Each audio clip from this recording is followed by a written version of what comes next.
Well, actually...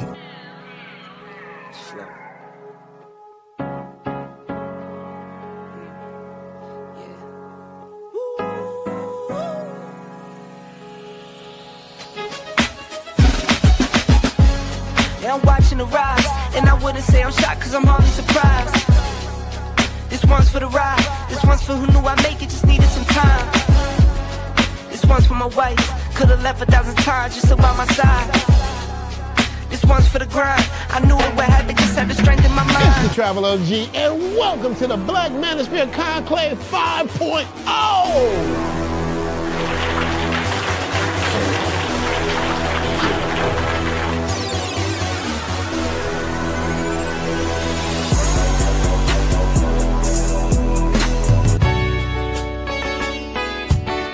We got started in 2021 in Atlanta, united in the pursuit of excellence in all things. It's been one hell of a ride. Can I tell you what's on my mind?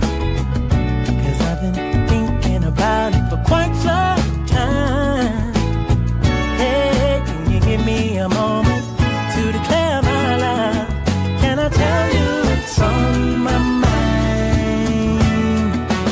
We're now focusing more on opportunities for men, in particular passport bros. Guys who go abroad, they want to have a different lifestyle, they want to have a different achievement abroad. Oh yeah, there's without a doubt the narrative has changed for us greatly. I just finished speaking and having a chance to tell individuals about how to live the American dream outside of America. And I was here to help so many men when it comes to understanding what they need to do in order to relocate.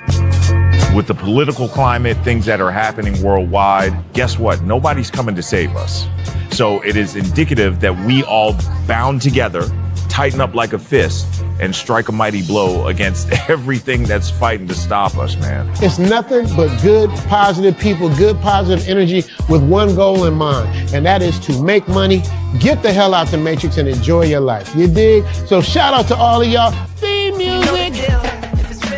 Yo, what's going on, y'all? This is your man Marcus A. Brown, and I'm here to tell y'all that I just got done with my first consultation with the brother Andre of Love Crossing Borders. I just wanted to give him his praises. I need y'all to do two things if you haven't already. If you haven't, subscribe to his YouTube channel, Love Crossing Borders. Also, if you are going to Colombia, if you're thinking of going anywhere, traveling internationally, please consider booking a consultation with the OG Andre of Love Crossing Borders. You will not be disappointed. And y'all, get in tune with him if you haven't already. Tell him MAB sent you. Peace. Where are all the black men? And I'm not talking about the scammers, the drug dealers, the robbers, and the crooks. Well, actually... Well, actually, they are here with Andre and Andre's Love Crossing Borders. Shout out to all you guys that are here. Let's get us some great intro music going. This is going to be a fun episode, gentlemen. This is going to be a fun episode. Shout out to all you guys that are here. Hope you guys are having a wonderful day. Keep Medellin, Colombia in prayer. I thought the snows in the state was bad. Medellin, Colombia has been getting rain, flooding all over the city. And you know, Medellin is kind of like a bowl. So it's surrounded by mountains. So any rain that gets in there is kind of trapped. And it's like somebody's filling up a bowl of cereal. It's raining so bad in Medellin. So let's keep Medellin, Colombia. Let me move this light up. Keep Medellin, Colombia in our prayers. Yes, sir. I know I'm here a little early, gentlemen. I'm going to be starting to do the live streams at 6:30 in the evening instead of 7 o'clock, 7:30. Try to get it in a little earlier so I can start getting some sleep and get up earlier to do my homework. So with Theo's class. So shout out to Theo. Shout out to class 7, class 6.5, class 6. Shout out to all you guys that are cloud engineers and future cloud engineers. Appreciate every one of you guys who are a part of Theo Wolf's classes. Let's go over here. Like I said, tonight's topic is going to be a great one. I'm glad even T-Mac is here. Mr. Medellin himself. He said, I live in Laredo, so we're good. That's a good part of Medellin. Good. I'm glad it's not everywhere. But he said it was raining very hard, very hard. He said, worn out today. He said, but I want to spend time with the family. Shout out to you, brother. Shout out to you. And let me scroll to the top. Thank you guys for supporting by way of PayPal, Cash App, and Super Chats. Appreciate every one of you guys. He said, good evening. Global Homie is numero uno this evening. Yes, sir. Yes, sir. And he says this. He said, good evening and blessings to everyone. He said, this should be a good one. He said, don't forget to like and share. You can share it on your Facebook. You can share the link on your Instagram, as well as your TikTok for other individuals to watch the live stream with us. Absolutely. He said, I've noticed that I've gotten no suggestions for moving overseas. Expat passport bro by signing maybe. Okay, the last line I didn't get. He said, I get no suggestions for moving overseas. Expat passport bro sad by design maybe. Let me know what you mean by that, and maybe we can start doing some episodes to help you out. Absolutely. Let's go to the super chats right out the gate. Shout out to you gentlemen being here. Our man G Turner of the Turner family in the year of our Lord 2026. He says this. He says, shout out to you, Dre. He said, don't forget to finish your Armageddon project. I'm glad that you mentioned that because I am not going to forget it because I already know A, I have the test coming up in 2 weeks, and B, if you don't finish your Armageddon project, well, you got to you ain't got to stay. You ain't got to go home, but you got to get the hell out of AWS. So I'm going to get that done, and I'm glad that you brought that up. I'm going to get with you guys this weekend to actually walk with me through that. Whether I'm great at it or not, I still am going to try. Nothing beats a failure in life but a try. A lot of times, guys in the classes feel like if I can't do it perfectly, then I'm not going to even try. I am going to try. So I'm going to be looking forward to you guys helping me out in all things. Thank you very much, including International Quiet Storm. Thank you for those words of encouragement, brother. Shout out to my Canadian brother in the building, Black Nubian that is. I told this guy where I was from. He said, oh, Canada. I hope the weather is getting better where you are as well as in the States, because over the last week it's been looking tempestuous. Very tempestuous. So I hope that it's a little better. Shout out to my brother Bean in the building. Yes, sir. Numero dos. He said, hello. How are you feeling today, man? I'm feeling pretty good.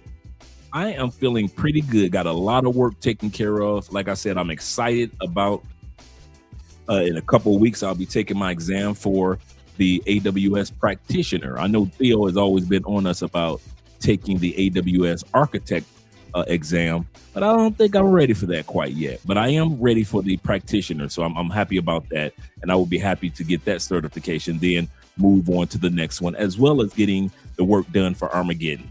So shout out to Armageddon. So shout out to you guys in regards to the class. Shout out to, once again, to Class 7, Class 6.5, and Class 6. My brother Kenny People say, good evening, Dre. He said, I love this cold weather. He said, I enjoy it. I love it. Some people do. I know you might be being a little facetious regarding that, but some people do. Shout out to you, brother, for being here, Kenny. Glad to see you're here. Let me scroll up. We got another super chat came through my brother David Dice with the $10 love. He said, I'm starting to get jealous. He said, I've been trying to get my beard to connect, but failing. He said, but every time I see Dre's beard growing smooth, brother to brother, Dre, what's the secret? Give me 1 minute and I'll give you the secret.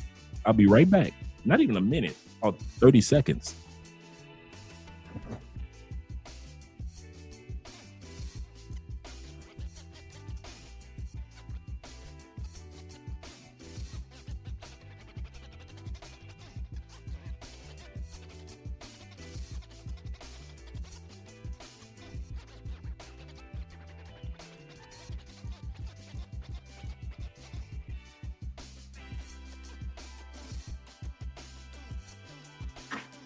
This is the secret that I found out about about watching YouTube videos and doing my homework, because my beard never used to connect. I never could get my beard to connect for anything. So I started doing my homework, and I found out 2 things. If you want your beard to connect over like the next few months, I kid you not, this is the secret. I've studied it, and now I'm seeing the results myself. I used to always have an empty patch here and an empty patch there, so my beard wouldn't connect like I wanted it to. The first thing you want to get, and you can get it in any pharmacy, is the minoxidil or minoxidil, and it comes in different different brands, but it's minoxidil, and I'll spell it in and some of you guys who have beards know what I'm talking about. It is what people use on top of their head to grow hair, kind of like it's in the same family as Rogaine.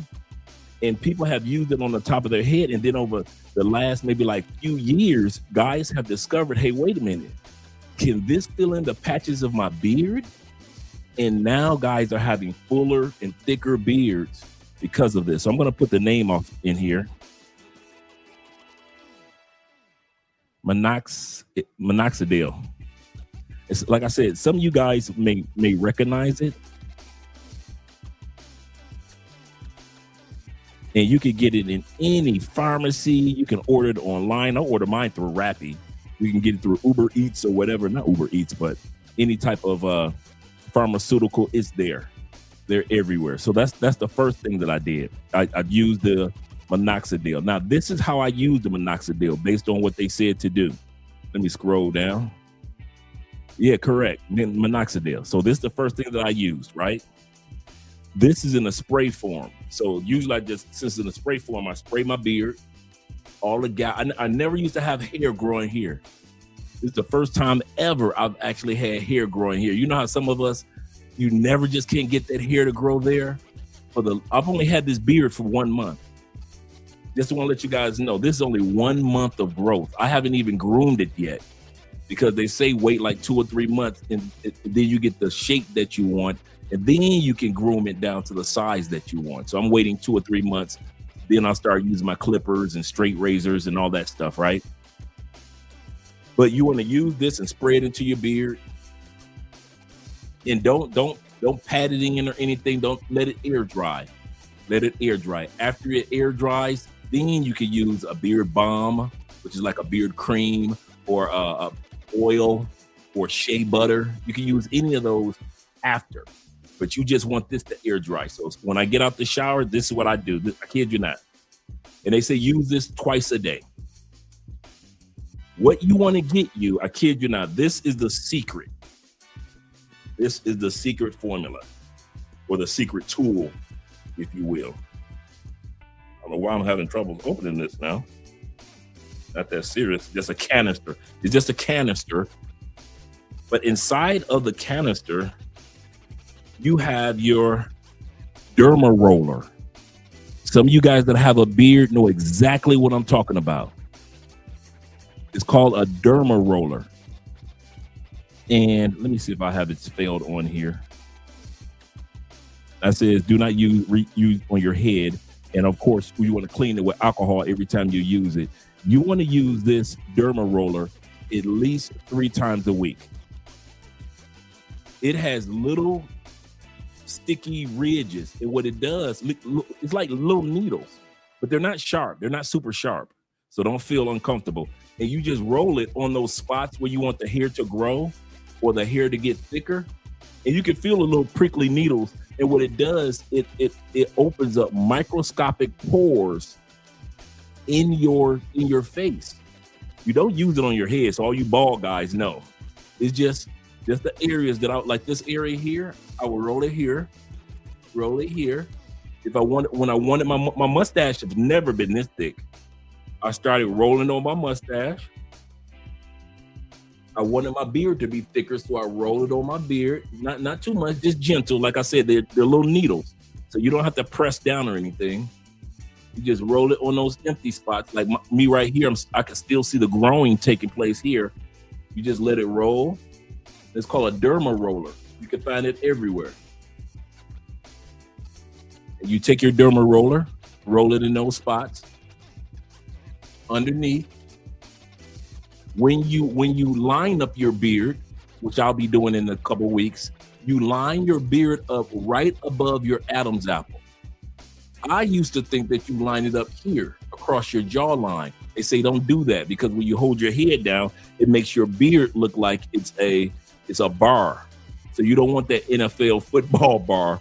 So you actually line your beard up right above your Adam's apple. So wherever your Adam's apple is, then you start grooming your beard right there. So in a couple of weeks, when I start using a razor or clippers, I'll right above my Adam's apple. That's where your beard's supposed to be lined up. And so, yeah. Yep, that's what I got, the 22 millimeter derma roller. Absolutely correct. And I'm telling you guys, these two, because I use this first. I roll this, for example, and then I'll just spray the side of my face for a second. So this side is moist, not moist, but I just put the spray on there. You let this air dry. You let it air dry. Once it's dry, then you can put on, if your beard is short like mine, and you want this shea butter, or if you want a beard balm, or if you want to put beard oil, you can do that. But just these two have from within a month. Now, they say it usually takes 6 months depending on the face. But I kid you not, in a month, this will start filling in. Like I said, I've only had this beard a month. This will start to fill in. And this area is over here where I always had patches. This area is starting to fill in for the first time in my life. Use this first, then you use this. Make sure you always clean this before you use it with alcohol. Just sit in alcohol, and after sit in alcohol, because like I said, it opens up your pores, so you don't want to get an infection in your skin. So you make sure that you put this in alcohol. And I kid you not, it is. I see. Like I said, I did the homework on YouTube, and every single bearded guy, bearded barber record, and I just happened to get mine in a canister, but here in Colombia, but. Every bearded guy recommends this and this. So for those patches, I kid you not, it works wonders. I looked at all the videos of guys that had their beards done, and every single one of them were able to connect their beards and get it thicker using a derma roller first, and then once their pores are open a little bit, they spray. Now remember, use this twice a day. Use this only 3 times a week. You don't want to open up your pores every day. You want your skin to heal for a couple of days, and then you use it again. Let your skin heal for a couple of days, then you use it again. And so that's how I was able to make this beard within a month, make it look the way that it does. So I can imagine what it's going to look like in another month. Then I'm going to start the fading of the beard, how I want it to groom. Do I want it to be straight? Do I want it to be curved? Because all this will be filled in. I won't mess with this. I still groom my mustache. But other than that, man, I kid you not, that's exactly the routine that I've been using. And it works out great. So shout out to you for asking that question, brother. Shout out to you. I appreciate you guys noticing. Yep. And then as I lose the weight, it'll really work out. It'll make my face and my jawline look a little more defined having a beard. So shout out to you guys. Yes, sir. And right now I'm at the stage where it's too low for a comb. I have a wooden comb, but it's too low for a comb. So I just have a brush that I use. Not too hard, not too soft. Yep. Cologne of the night is, gentlemen, it is Kismet for Men. I forget what cologne it is, but you'll really like it. It's one of Andre's favorite colognes on me. It's called Kismet for Men, and it is only like 25 bucks. It's by Maison Alhambra. Remember, Maison Alhambra is the sister brand of Lattafa. Lattafa created a sister brand, and anytime you see anything that's Maison Alhambra, you're really buying something from Lattafa. And this is Kismet. It is really, really good scent, very masculine. You'll like that one, gentlemen. Once again, shout out to all you guys here. We got 45 in the building. You guys are going to appreciate this episode. I was looking at this, how this episode came along. I'll do the shout outs first.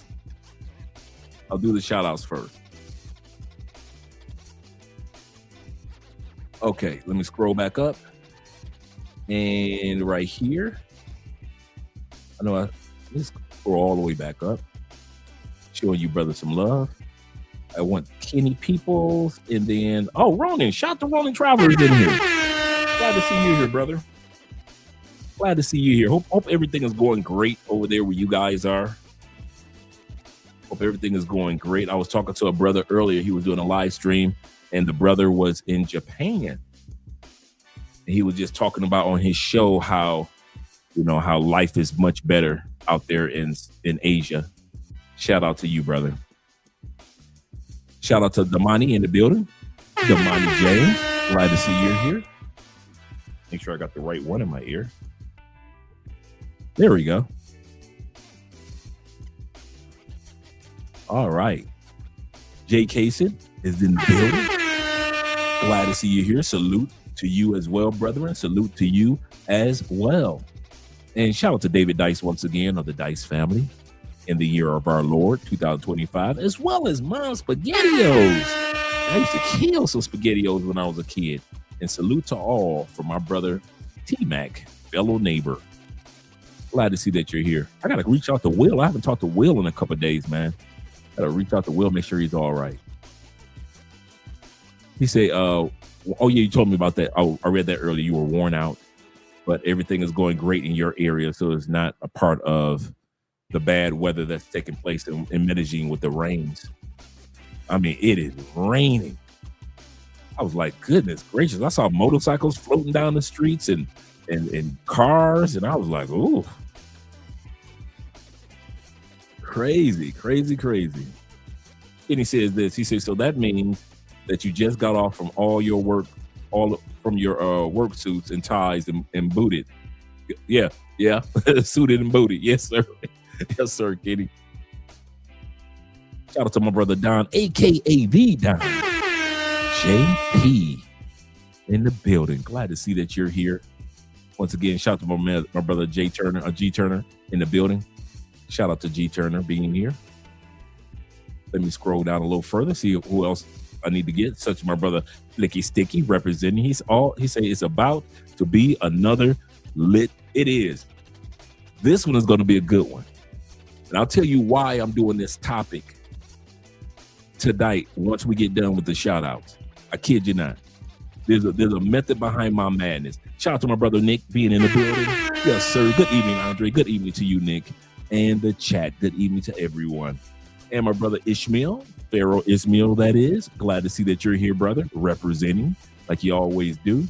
Hope you're having a wonderful day today, brother Ishmael. Hope you're having a wonderful day today, as well as my man Jamon. Jamon is in the building. He say, what up, big brother? What up, big bro? He say, chat family. He say, we getting earlier live streams. Yes, I was mentioning to the guys earlier, I'm going to start doing them around 6:30 so I can get to bed a little earlier, because I'm really trying to focus on my classwork with in AWS and GCP. That'll be coming up soon. I'll have my exam coming up soon. As far as my first certification test, that'll be in a couple of weeks. So I figured, Andre, go to bed earlier, wake up earlier, and I love getting work done before 12 o'clock. I love whenever I've gotten several projects done, and I look at my watch and it's like 10:15, and I'm like, what? So I don't like to be behind when it comes to time. So from now on, we're going to be doing the live streams right around 6:30. Hope that works out with many of you men here. Yes, sir. Got my brother Nick, and my brother Kenny says this. He says, Dre, bring back the goatee. I said, I know that you're going to shave it off. by the time that you get to the no, I'm not. I'm going to keep the bearded look for a while. Andrea likes it. I like it. I like the mature man look. So I like it, and I can't wait to groom it. And I'm telling you something, taking care of a beard is like taking care of you guys that still have hair. It's work, man. You can't just sit there and just say, well, I'm just gonna grow my beard. No, you got to take care of it. You got to make sure it stay moisturized so it doesn't dry out and look old and decrepit. And it's work. You got to make sure you keep it groomed. You got to keep it sheared. It's work. I have respect for the bearded ones out there. I have respect for the bearded ones. Yeah, he's a babyface assassin gang. Yeah, I had it all cut off and was just doing the goatee for a minute. But I was like, you know what? I've never worn a beard before. Let's see. Shout out to my brother El Patron in the building. He said, what's good, family? Salute to you. Salute to you as well, sir. Salute to you as well. Ronan said, he said, yeah, I have. Oh, yeah, Ronan was telling me about the Derma roller. Yeah, he said, I've done the Derma roller. He said, and my hair for my forehead hairline, but also for the beard as well. I kid you not. And does it not work? That Derma roller is crazy. That roller I was just showing you guys. And they're everywhere. So it's not like a special place you need to get them. You get a Derma roller at Walmart, at CVS, Walgreens, as well as the Minoxidil. You can get that at Walmart. So would you go in? It's right there. Shout out to you, brothers. Shout out to C's being in the building. Glad to see that you're here.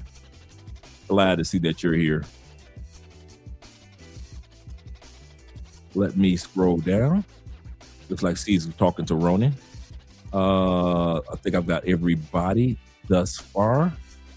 Let me make sure. I got Terry. Shout out to Terry being in the building. Terry Ruff, salute to you, brother. Glad to see that you're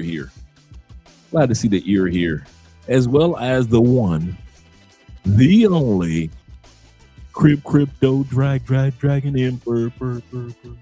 Glad to see that you're here, brother. He said, evening, Andre, my brother. He said, salute to all. Salute to you as well, brother. Salute to you as well. We're looking good on the live stream. Let me see if I'm freezing at all. Okay, looking pretty good.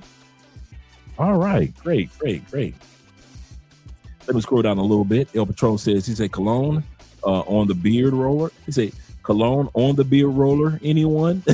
No. He's supposed to use alcohol, not cologne. Let me get the cologne, the beard roller, and then put the cologne on. Make sure it's in the pores. No. Shout out to my Uncle Jeffrey. He's the original bearded one between us two. He said, what up, Ghostface? Shout out to Jeff. Hope everything is going great. He said, what up, though? What up to them Detroit boys?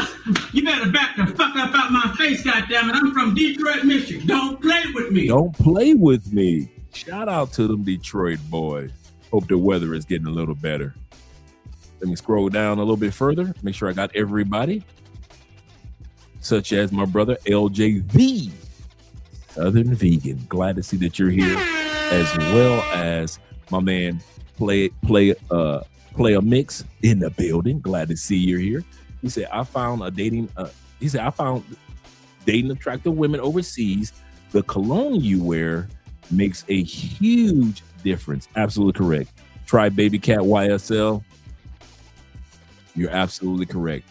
And the cool part about the Baby Cat and that vanilla scent, you won't be smelling like anybody that she's ever met. You won't smell like anybody she's ever met.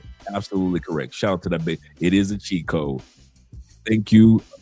You'll thank me later. Yes, sir. I know exactly what you're talking about. That Baby Cat. I actually have the Baby Cat clone up top. Oh, here it is.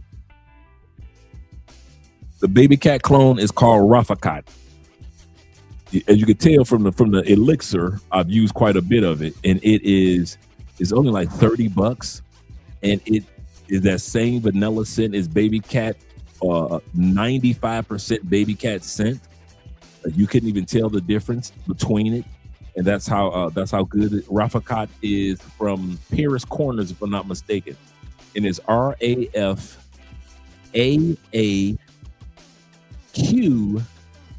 AT. RIF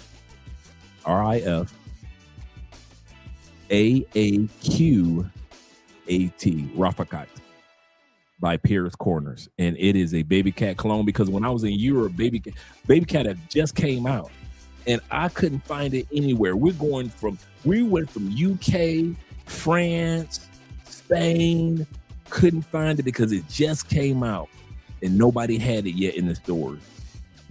But you naming off a good one.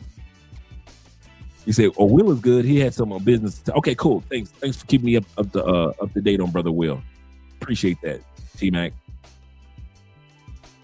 Let's scroll down a little further. Make sure I got everyone. Oh, shout out to Cole for being in the building. What am I thinking? The brethren. He said, "Peace, Drace. Armageddon." He said, "Armageddon is whooping my tail." Man, listen.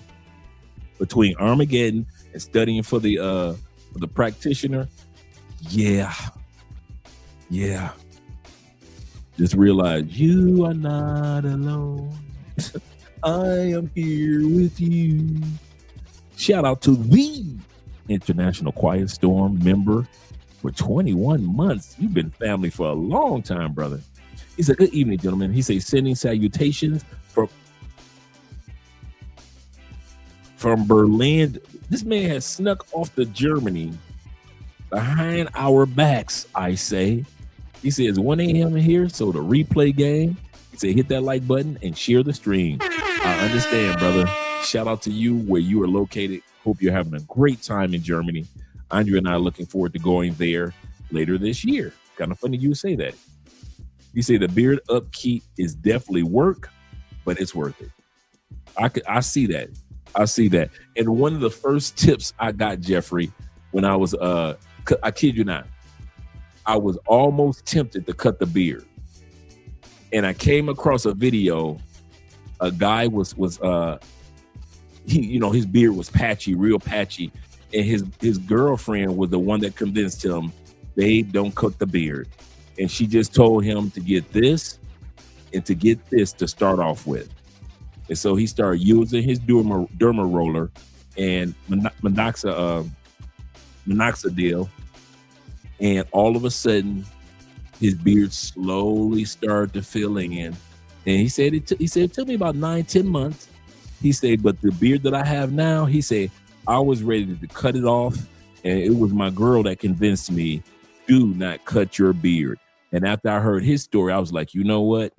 I watched another YouTube video. It said, any person that grows a beard, you're going to go through those awkward months where you want to shape it up and have it looking all perfect because you see everybody else is looking good. Don't do that. Just let it grow, and then your turn will come to go to the barbershop or trim it up yourself. But just let your beard grow. Give it some length. Give it some time. And then you do that. And so now I realize, Andre, just be patient. And it still is pretty good. You say Tom Ford beard. I didn't know that. By YSL's the chick. Now you're introducing me to something, brother. Cologne beard oils? Anyone? I did not know that. Let me write. You know me, I always keep a pen in hand. I'm taking notes. I will thank you later. Thank you very much, brother. Shout out to Franklin being in the building. Mr. Young himself is in the building. Yes, sir. And Jay Kaysen, we're doing something right. He said, I smell that like a black. He said, someone said it smells like Black and Mild. The baby cat? No, it's a very vanilla scent. It's a very, very good scent. Shout out to Tech being in the building. Yes, sir. He said, got that Raffacat after you mention it. He said, and it is as good as you said. Yeah, the Raffacat. Y'all see, I'm already halfway done. I'm past the halfway mark, and it's only like $30-$40. So I will be ordering another one. Definitely. I still haven't had a chance to put my nose on the baby cat full time, but everybody keeps saying that Rafficat, from all the reviews that I've seen on TikTok and on YouTube, every one of them say Rafficat is like 95% baby cat. So I'm like, okay, cool. Shout out to man 313 Nate. You better back the fuck up out my face, goddammit. I'm from Detroit, Michigan. Don't play with me. Don't play with that man, Nate. You know what city he's from. He say, much love to you and the family. He say, be and stay blessed. Yes, sir. You as well, sir. You as well. Glad to see you all here, guys. He said, can you put that link? He said, could you put that link in the link, the beard treatment? I did earlier. I'll write the name out one more time, and then we're going to get started with the show. He said, do you like Rafficat better than I haven't smelled that one. I don't think, let me put it like this. I don't think I've smelled Ferrita by French Avenue. You know me, I'm going to look it up to see if I've smelled it already. I'll have some in the collection, didn't even know I had it. Let me look it up real quick. Let me see. No, I haven't smelled that one yet. Okay, here we go. No, I haven't smelled that one yet at all. They've got it for men and women. They got one for men and one for women.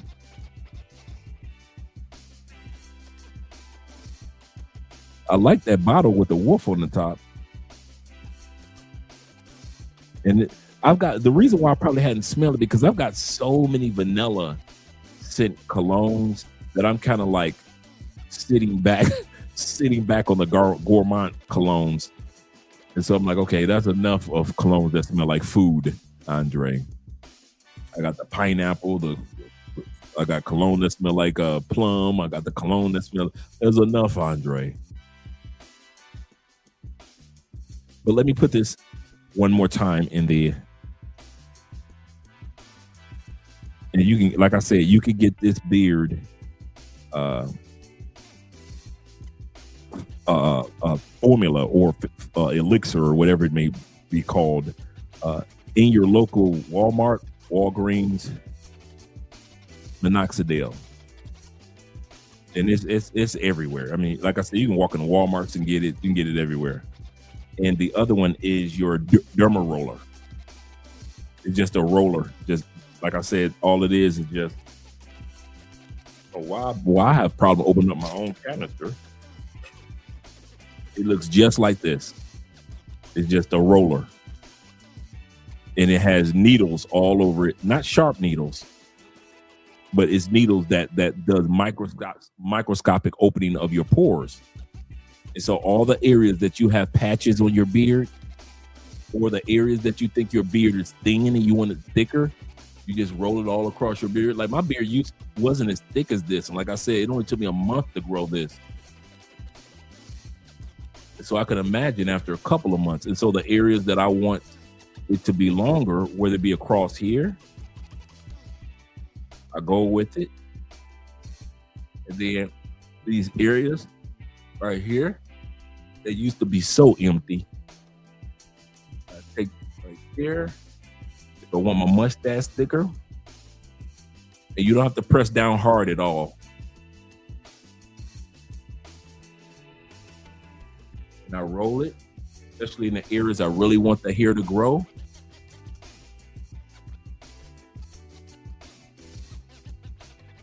And then after I do that, since you guys already saw me spray this side, I just take mine, and every time I do this, and I'll spray right here, and you just let it air dry.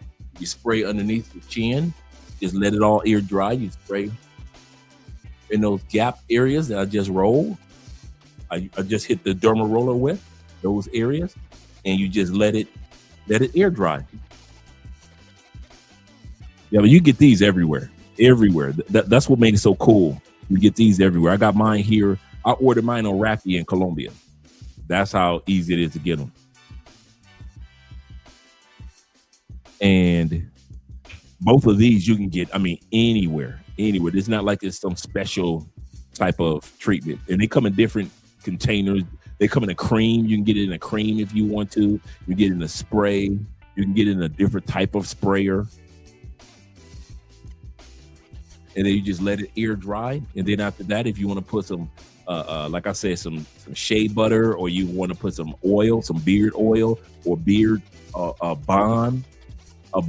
beard bond, you want to put that on there if you want to, just to keep everything down and smooth and soft. You can do that afterwards. But like I mentioned before, this roller only used 3 times a week on your beard. This right here, twice a day. So spray twice a day on your patchy areas. Right here, I use this only 3 times a week, because remember, you're opening up little microscopic holes in your face, nothing bloody or anything, just little microscopic holes, so that Dermarol, so that minoxidil can get off into those pores and really start allowing those hairs that you never thought were there to start the process of growing. I don't know how we got on the topic of beards, but shout out to all you guys. Bobby Coltrane of the Coltrane family. He said, I'm just dropping in. He said, where can I get the beard growth kit? What I just got, you can get that anywhere. That Derma roller is everywhere. It is Walgreens, CVS, Walmart, any of them. And as well as the minoxidil. Anywhere. You can get this anywhere. That's the cool part about it.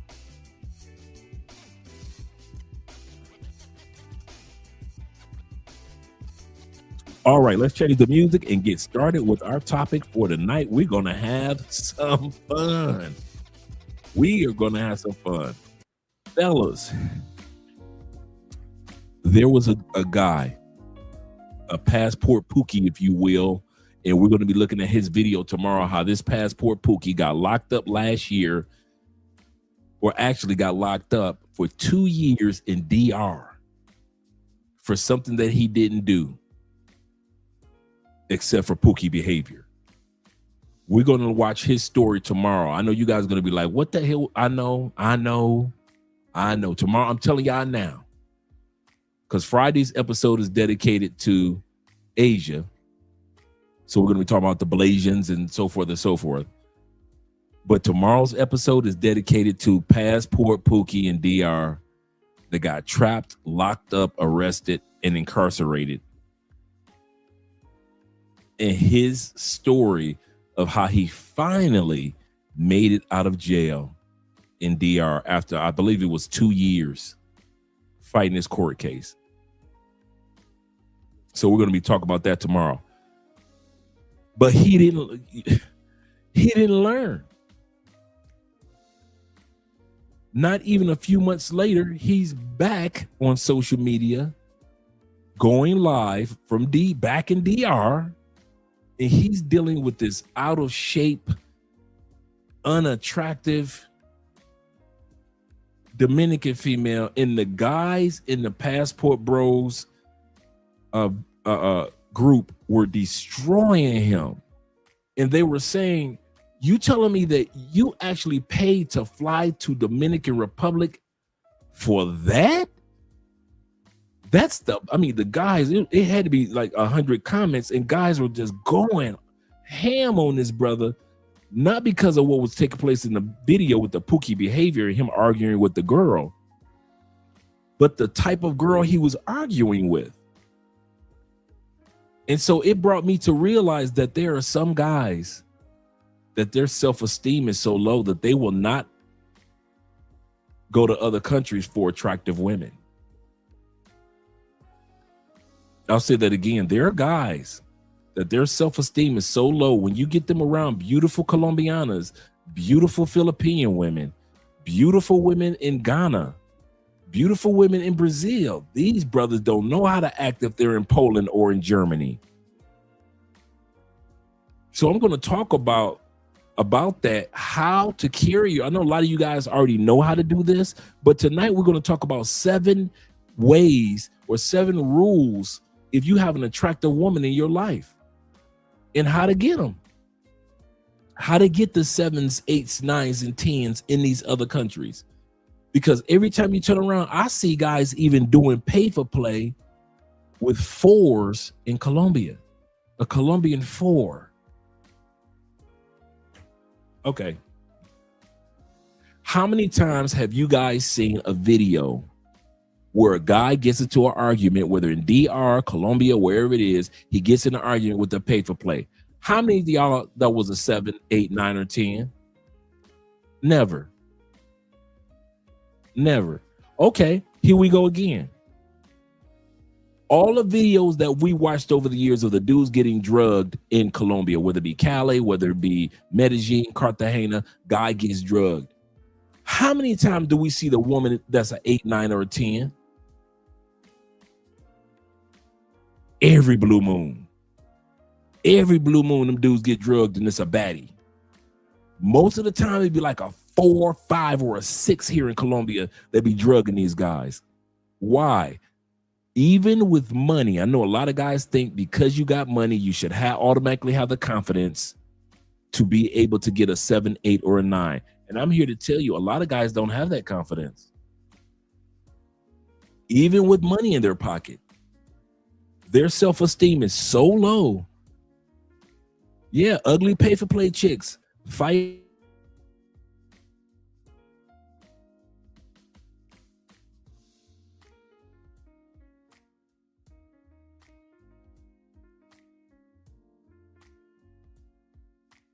We should be back. Okay, we're back. I froze for a second, gentlemen. Froze for a second. Look like we're back. Let me make sure that we're back over here. Let me refresh this. Shout out to all you guys. Okay, we're back. Perfect. Yeah, I froze for a second, Jamon. Yeah, for a split second. He said, Andre, could you please pin my comment with the beard links? I don't have a link. Oh, yours. Oh, yeah.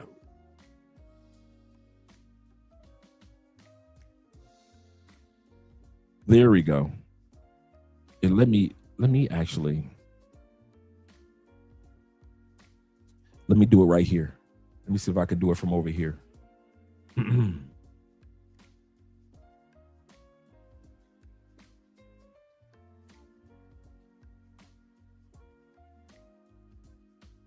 No, it's not letting me pin it. I don't know why it's not letting me pin your comment with the Derma roller and I see it too.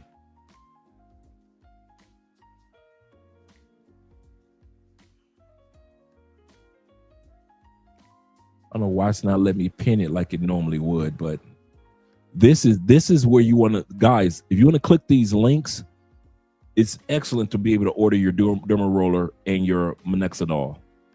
That, I kid you not, these are the number one things that I use on a regular basis right now for the first month of growing my beard. You'll thank me 100 times for it. 100 times for it. And thank you, International Quiet Storm, for dropping your links as well. Yes, sir. Shout out to Zero in the building, my neighbor. Hey, man, I fell asleep the other night. I kid you not. I fell asleep. I really planned on going out, and you had hit me up with the message saying, hey, Dre, I'm getting dressed. I'll meet you over at the spot. And, man, I passed out, man. Okay, cool. Definitely. Thanks, Quiet Storm. So let's get ready to get started with the videos, man. And we're going to talk about seven things that you can expect and you got to get ready to be comfortable with if you are with a very attractive woman. There are some perks that come along with being with the attractive woman. It's not all about just always coming out of money. With any woman you're going to pay, whether it be for luxury or whether you, like me, being married by way of responsibility. With any woman, you're going to come out your wallet. So if you guys think it's about a wallet thing, just like T-Mac said, if it was all about just having money to get a 10, then a lot of guys would go ahead, come down here or to Brazil or Asia, and they would be getting 10s, right? Every time a dude get drugged, it would be by a 10, right? If it meant because you only need money to get a 10, many of the men that travel with their passports are proof that they can't get attractive women even if they have money. So that myth of just having money, shout out to my man Iron Mike Dyson in the building. $5 love. Salute to you as well, brother. Glad to see that you're here this evening. And my man Chris in the building. YouTubing is a habit. What am I doing right tonight? Shout out to you gentlemen being here. Yes, sir. Yes, sir. Peace unto you as well, Bobby Coltrane of the Coltrane family. Glad to see you're here. Let's get ready to get started, gentlemen. Let's get ready to get started. And some of you guys who have attractive girlfriends or wives, you know exactly what I'm talking about. I'm going to tell you guys something. One of the ways many of us have attractive girlfriends and wives, y'all want to know one of the number one secrets? You guys never said anything to them.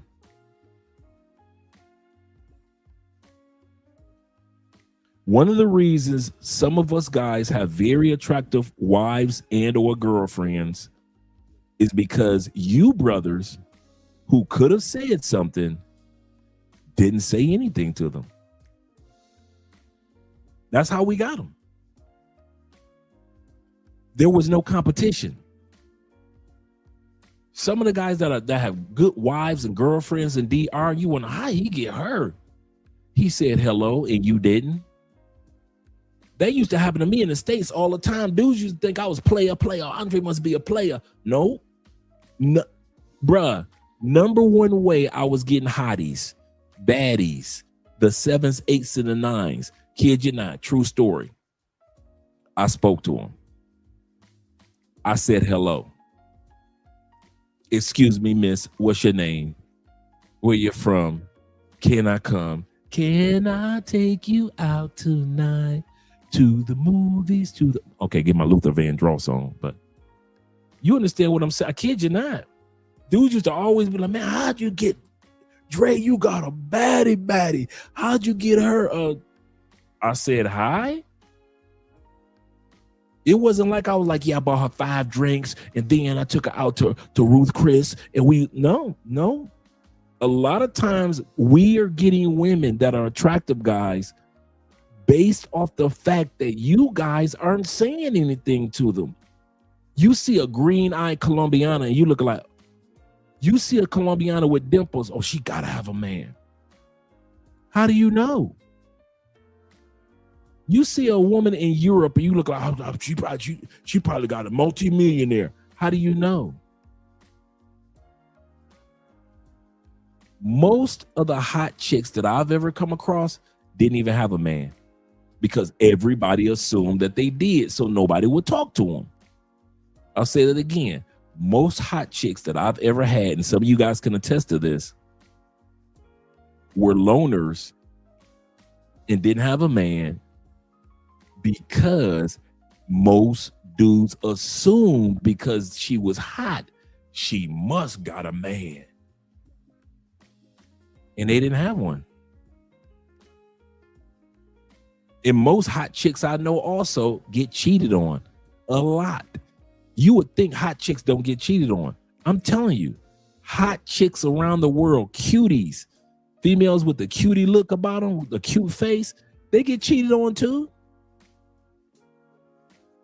But we assume too much about the ladies. So we're going to talk about 7 things to kind of build your confidence. He say, yeah, plantation bros can't wait to see all men pay. That's serious. Shout out to Chris. My brother Ronan says this. He said, I didn't buy here in the Philippines.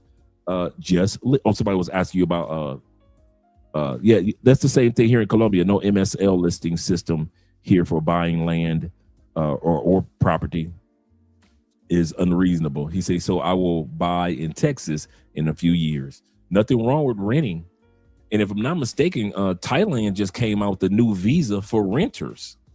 They've got one for property owners, and now Thailand has one for people that rent in Thailand. That just recently came out. So shout out to that. I need to get with Richie Mack to find out what the new policies are. Let's go to get started, gentlemen, with the 7 rules or lessons for dating hot women. First thing you're going to notice when it comes to dating hot women or being with hot women, you're going to have a battle between your confidence and your insecurities. I'll say this again. In a lot of areas, you're going to find yourself being confident. I pulled her. I was the one that got her number. I'm the one she's out to dinner with. I'm the one that she's on this flight with. Yeah, I got me a baddie. Your confidence will build. So will your insecurities if you let them flow. She probably got dudes in her DMs right now. Why is she wearing that dress today? Who's she putting that makeup on for? She just going to the grocery store. So you're going to have your confidence built when it comes to being with highly attractive women, but you're going to battle your insecurities, just being a human being. Don't take your insecurities out on her. Don't even let her know that you have insecurities.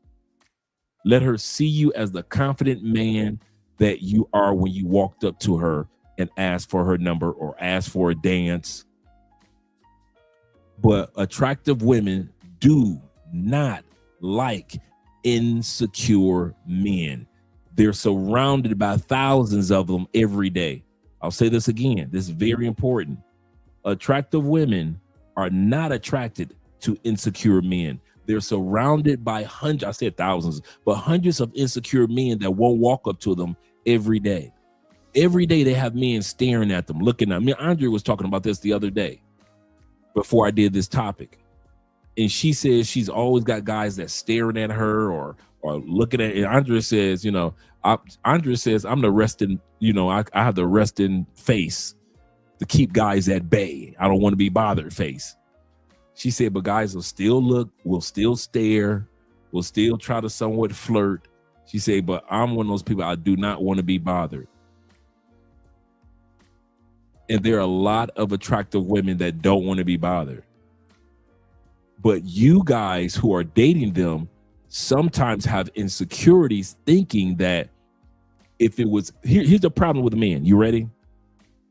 Check it out. You think because you felt it was easy for you to get her, it might be just as easy for someone to come and take her. A lot of times people don't give attractive women the benefit of the doubt of having morals, of having loyalty, of having standards. A lot of times we don't give women the benefit. Now, mind you, let's take a break for a second. I'm not talking about falling in love with some pay-for-play chick. I'm not talking about falling in love with some stripper or some party girl that like to go to the club all the time. I'm not talking about them. We know what those women are about. I'm talking about everyday hot chick in the Philippines, everyday cutie in Thailand, everyday attractive chick in Ethiopia. Not the party girls. That's a whole different arena that if you fall in love with them, that's on you. If you fall in love with the pay-for-play chick or the chick that's just too hot in the pants, that's your fault. I'm not talking about those women that could be 8, 9s, and 10s. I'm talking about women that are looking for relationships with good men like you, but you don't say anything to them. Good men like you, but you don't say anything to them. So we're going to talk about that tonight. One of the things that you're going to learn is that once you get in a relationship with her, it's going to build your confidence. But if you aren't careful, it's going to trigger some insecurities. So that'll be up to you. Let's get started.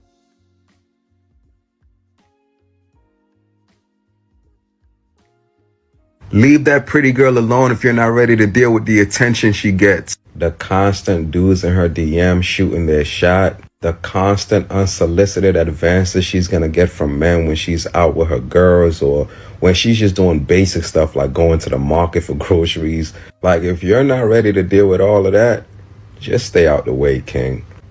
Now, you would think that that's true. All the dudes all in her DMs. When she go to the grocery store, everybody trying to holler at her. She can't even make it to her car without somebody saying something to her. You would think that that was true. I'm here to tell you, from all the very attractive women that I've been with, and some of you guys can attest to as well, dudes don't say nothing to chicks that are hot. Dudes don't approach hot chicks in the grocery store, in the mall. You ain't never got to worry about somebody. A few dudes will. They'll get more stares, guys staring at them, women staring at them, than people actually saying something to them. I kid you not. Your woman might have a few dudes in the DMs, but she ain't even taking them serious. She treat them just like she treat dudes walking down the street. Most men, you don't have to worry about your hot chick being taken from you by some other dude on the streets, because most dudes on the streets are too insecure to say anything. Even men with money. Even men with money. Now, once again, I'm not talking about silly women. Like you have you ever seen those the pranks on the gold digger pranks on YouTube, where the guy walks up to the attractive woman and the attractive woman kind of shuns him off, and then she sees his car and then she comes running back up. I'm not talking about those type of women.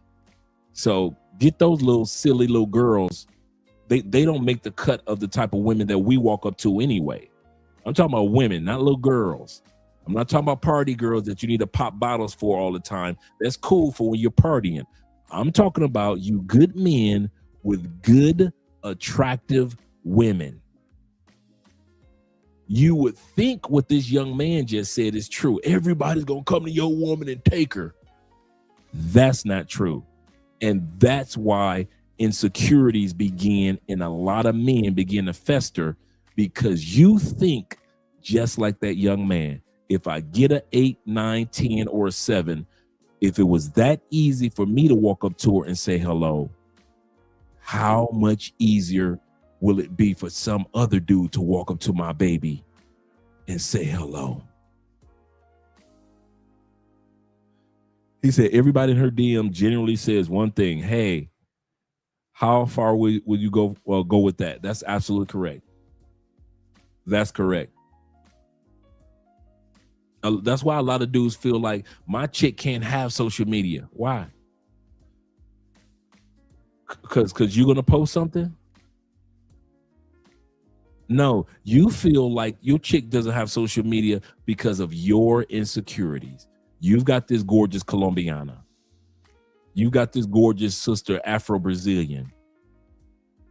And you think that if she has social media, she's just gonna leave you because you met her on social media. And that's not necessarily true. That's not necessarily true. He said, my girl gets approached a lot. Colombians always be inviting her for ice cream. Now that's Colombians. That's true too. That's true too. See, that's why Andrea always give them the look like, don't even try it. Don't even try it. Yeah, Colombian dudes don't care. He say, plus we know the ladies we go for are loyal and aren't impressed with someone's money. That is true. A lot of guys don't realize all women enjoy, like, and appreciate money, but not all women can be bought with money. And a lot of times we think as men, when we go to these other countries, oh, everybody's for sale. That's not true. And I've seen men with money in their pockets do some of the most insecure things. They will, like I said, they will buy a pay for play. That's a 4. That's a 3. I've literally seen dudes get pay for plays that are 3s. How is it that you got a pocket full of money and you could buy any woman in Cartagena, so you say, that by the end of the night, you're with a pay-for plate and she's a 3. And her BBL is sticking out right here. She got the Brazilian belly lift. How you gonna go to another country get with a woman with the Brazilian belly lift? No. So let's go back to the video real quick. Hear what else the brother has to say. I'm telling you right now, there's men that you know, dudes that you be around, that's waiting for y'all to break up so they can jump in her DM. I'm gonna keep it real with you. Some of them are not even waiting for y'all to break up. They testing the waters right now.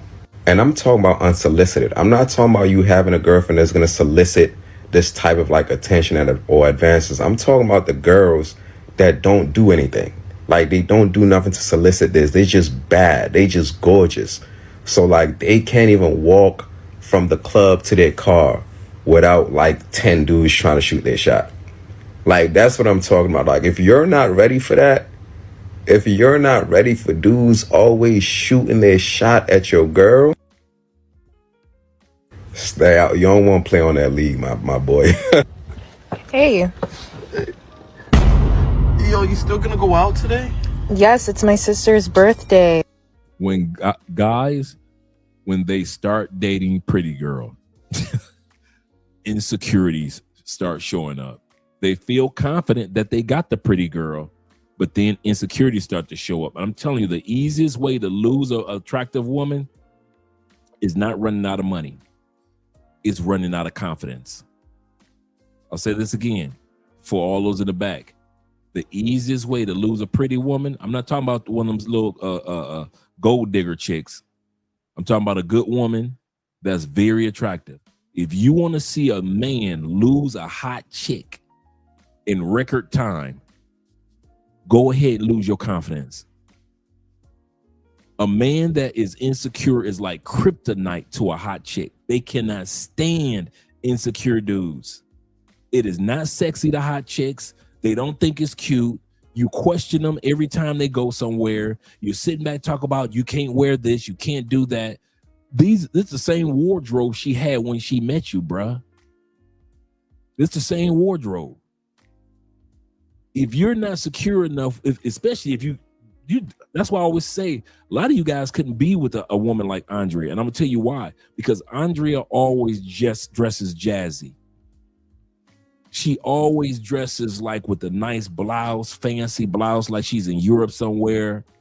She's always in slacks and heels. You dudes ain't ready for your woman to be walking around with slacks and heels and makeup and hair done, flowing down her back and the wind blowing. And she got all the perfumes that I've purchased her. So she's got the best of the best. And your woman smelling delicious, going down the street and just driving her vehicle and going to the grocery. You dudes ain't ready for that. You dudes are ready for your Colombiana to wear a t-shirt and some jeans to show off her butt. That's what you're ready for. And nothing wrong with that. But you are not ready. So many dudes are not ready for women that like fashion and style. And I ain't mad at you. But I'm here to tell you, if you met her and she was a fashionista and she was in style and she was jazzy, and you guys from the Midwest know what I'm talking about with the jazzy ladies. They just always dress to the T no matter where they going. You think that they were born and raised in Europe. Because they do dress to the T in Europe. I give them that one. But if you aren't ready for that, this dude sitting up here about to boo-hoo and cry because he enjoys the confidence that he gets of having an attractive woman, but he walks in his insecurity. Shout out to Big Brother in Life in the building. And Ronan said exactly. Hey, Ronan, a lot of dudes won't be able to be with your girl. With that cute face and all that hair, they will F it up. They would F it up. I'm going to tell you something for real. Y'all ready? I'm going to give y'all another one. Some of y'all don't realize we got our attractive women because some of y'all effed it up with your insecurities. There's a dude in Medellin right now who's in a happy relationship with a Medellin hottie paisa. You know why? Because you got off the plane and you effed it up. So when you got back on the plane, she never wanted to hear from you again. And the next brother got off the plane and was not insecure. And he's still with her to this day. Some of you dudes don't realize we got our women because y'all effed it up. All you had to do was stay in your confidence. Act like you had some sense. Stop questioning with these insecurities. Stop being all jealous. But no, you want to get off the plane and be jealous of everything. Check it out, T-Mac. And at the same time, you got side chicks. How the heck you gonna be jealous of your 9 that you dating in Medellin or in Brazil, and you got 3 7s that you cheating on her with anyway, but you insecure about this female? So here what you do, you become insecure about this one, even though you got 3 extra over here, and you F it up. Then I get off the plane. Ronan gets off the plane. T-Mac gets off the plane. J. Clyde got off the plane. And all the other brothers get off the plane, and you wonder how the hell we get our woman. Because y'all effed it up.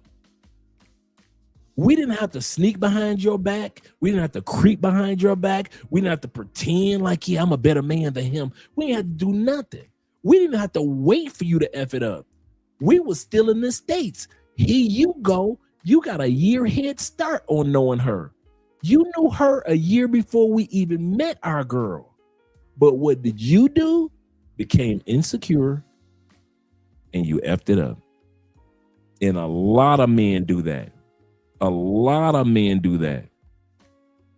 You wonder why your hot, and then when my man just said, he said, and you got dudes that are hovering around waiting for your relationship to come to an end. You know who hovers around Andrea? The dudes that effed it up. Oh, so you and your man still in love? I see you, Mary. I see y'all on Facebook and Instagram and YouTube. Y'all in love with each other.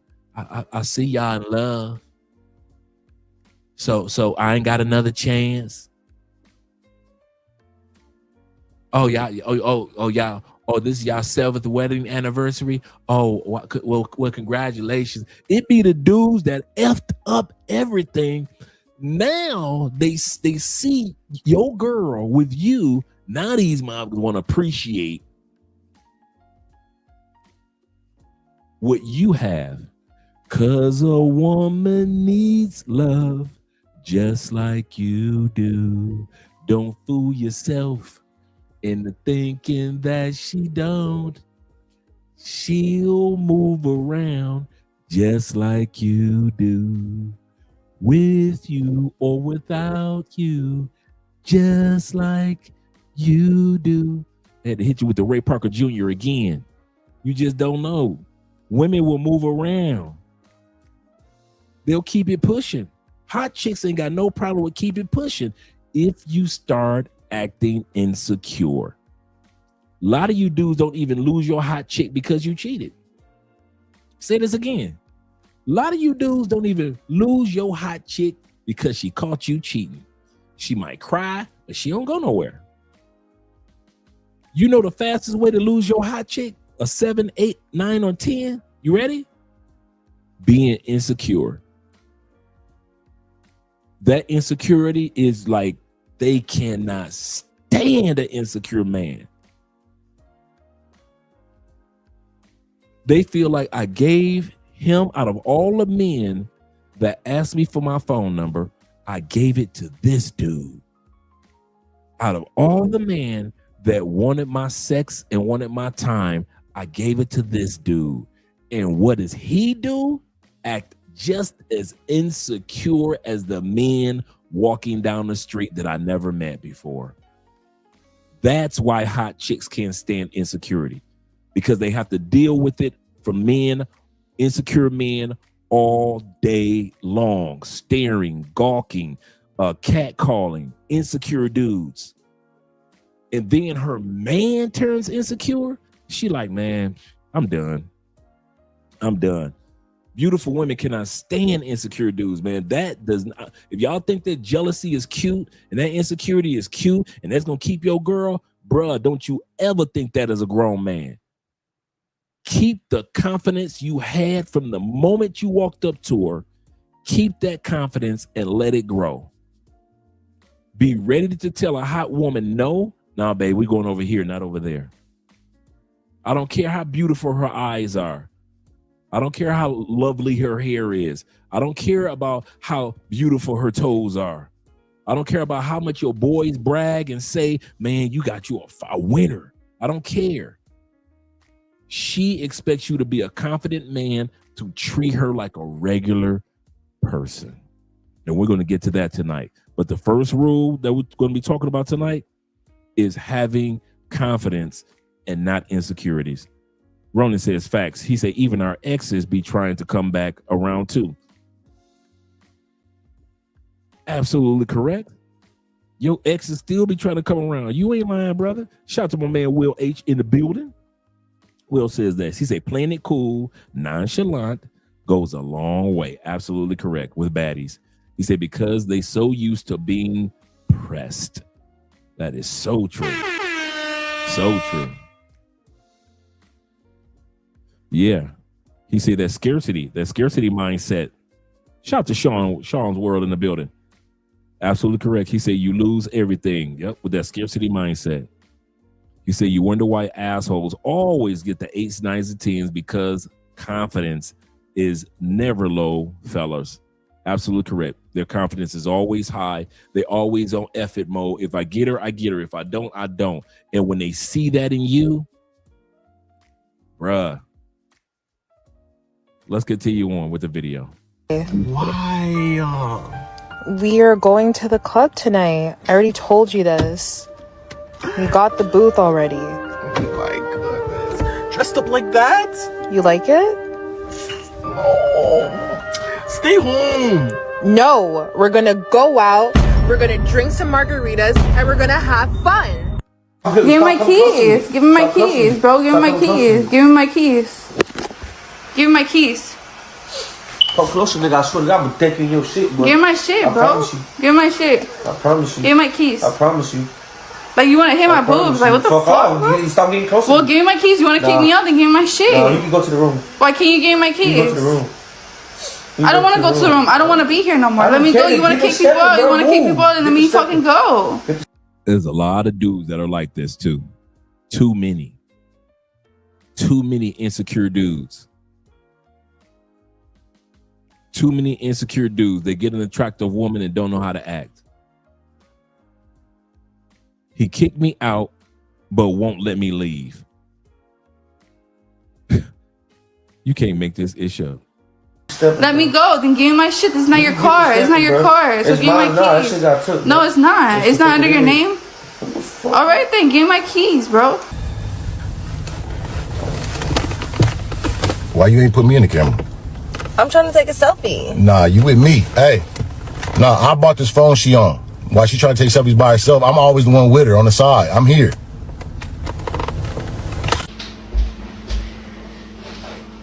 Isn't it cute? Do you like it?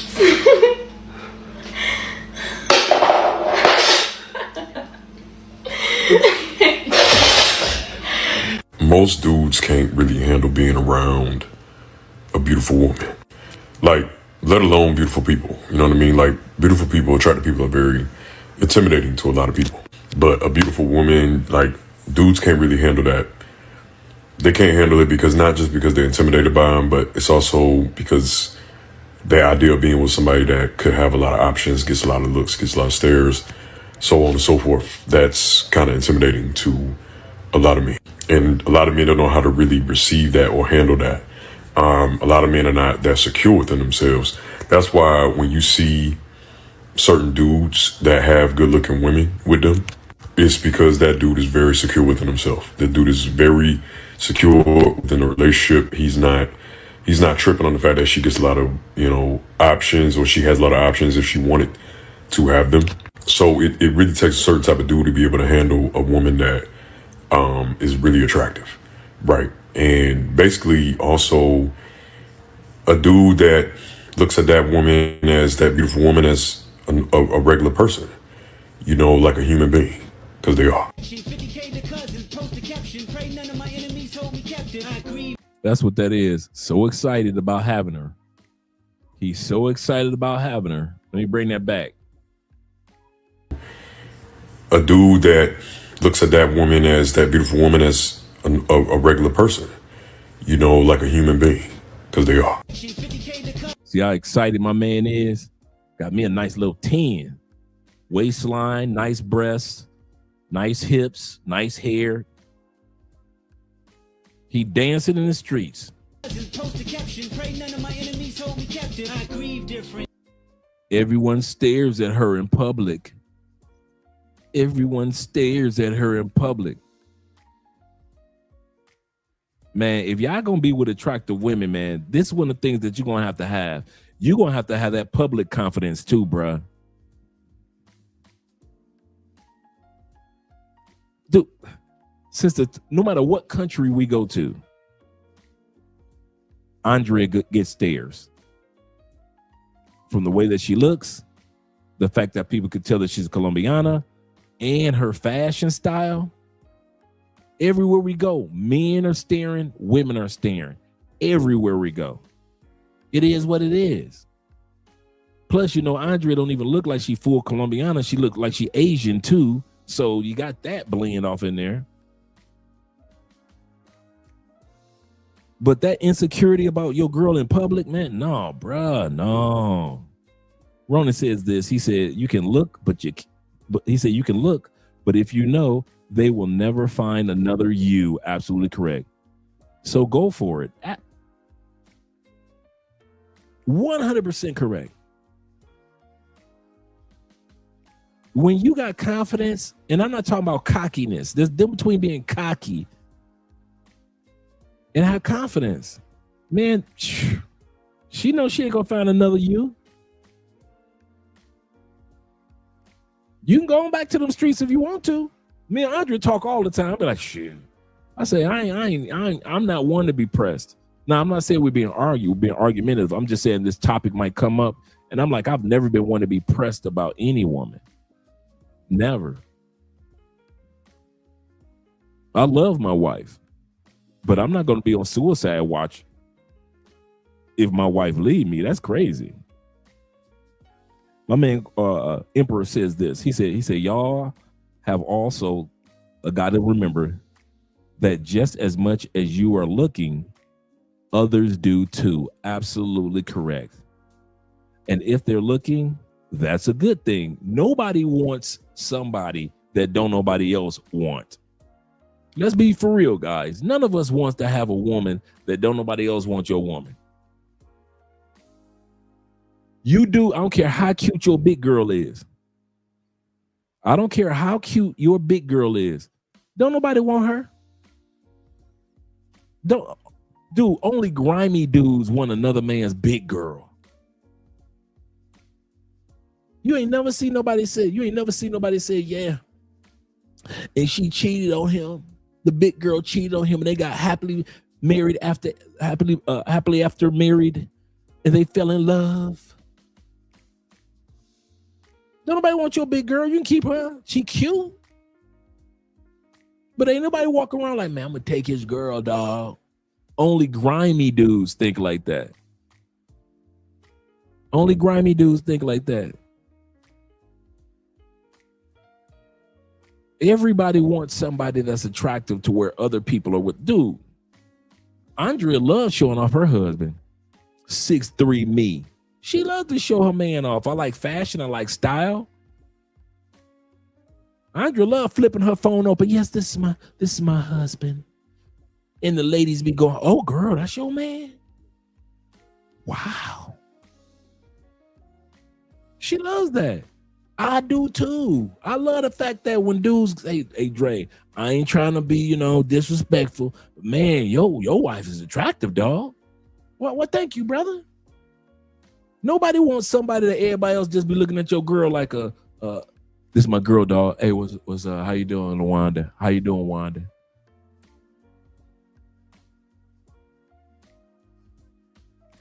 Your girl ain't the girl that somebody sit back and say that once she leave the room, like, damn, dog, how'd you get her? She got you want a female that's fine enough that dudes ask about her friends. I'm gonna say this again. You know that your woman is looking good when your boys and your family members and your male co-workers be asking, hey, dog, she got some friends, she got a sister. That's how you want your woman to look. But all you dudes with big women, ain't nobody asking like, oh, dude, bruh, she got a sister, dog? Do Bertha got a sister? If your girl bigger than Lizzo on her best day, ain't nobody asking you if she got some friends. One of the signs that you know you have an attractive women, your boys start asking, hey, dog, she got a sister, she got some friends. Tell me about, because we know we men think birds of a feather flock together. Attractive women hang out with attractive women. I know, right? She got some friends. Man, she gotta have a cousin, dog. She gotta have a cousin. What her mama look like? Man, she's so fine. What her mama looking like, dog? Yeah, these dudes. Yeah, ain't nobody asking about the chubby dudes, girls, man. Hey, dog. I see you with Urethra. She got a friend? Do Urethra got a friend? Ain't nobody asking that. unless it's tax season or cuddling season right now. That's it. That's it. I hate to say it. I hate to disappoint many a man, but I hate to say it, brethren, but it's true. Nobody wants your big girl and nobody wants her friends. If nobody has ever asked about your girl's friends, yeah, you might want to get a new girl. Will says this. He said, as men, it's our job to become the best version of ourselves. Take care of your appearance and keep her on her toes as well. Absolutely correct. I am F in the building. Shout out to you. He said, nobody asked if Warisa got a cousin. Facts. That's facts, man. Ain't nobody asking about her family, man.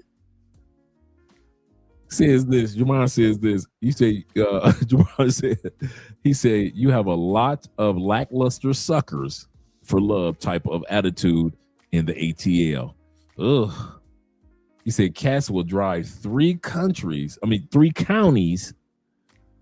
over to pull a hot ball. Wow, that's sad.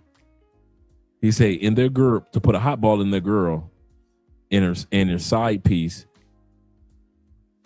and they and themselves. That's crazy, man. Shout out to the A. Shout out to the A. Yeah, I know, right? That was a good one. Let's get back to the video.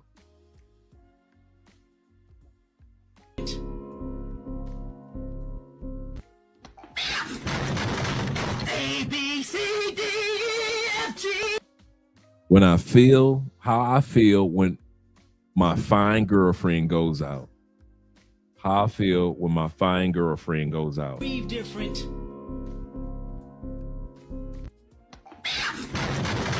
A, B, C, D, E, F, G. Done and fucking done. Fuck you, fuck you, fuck you, fuck you. When God sends me the most amazing, pretty girl, but then turns her into a lesson. Fuck you, fuck you, fuck you, fuck you. I'm done. Number two rule of dating very attractive women is that it does come with a social status. Society is just wired like that. It always has been throughout time. We see somebody with an attractive mate as, hey, this person doesn't take themselves for granted. I'll say that again. We consider a person with an attractive mate as somebody that doesn't take themselves for granted. We think that you don't take yourself for granted if you have an attractive mate. It's the same thing for women.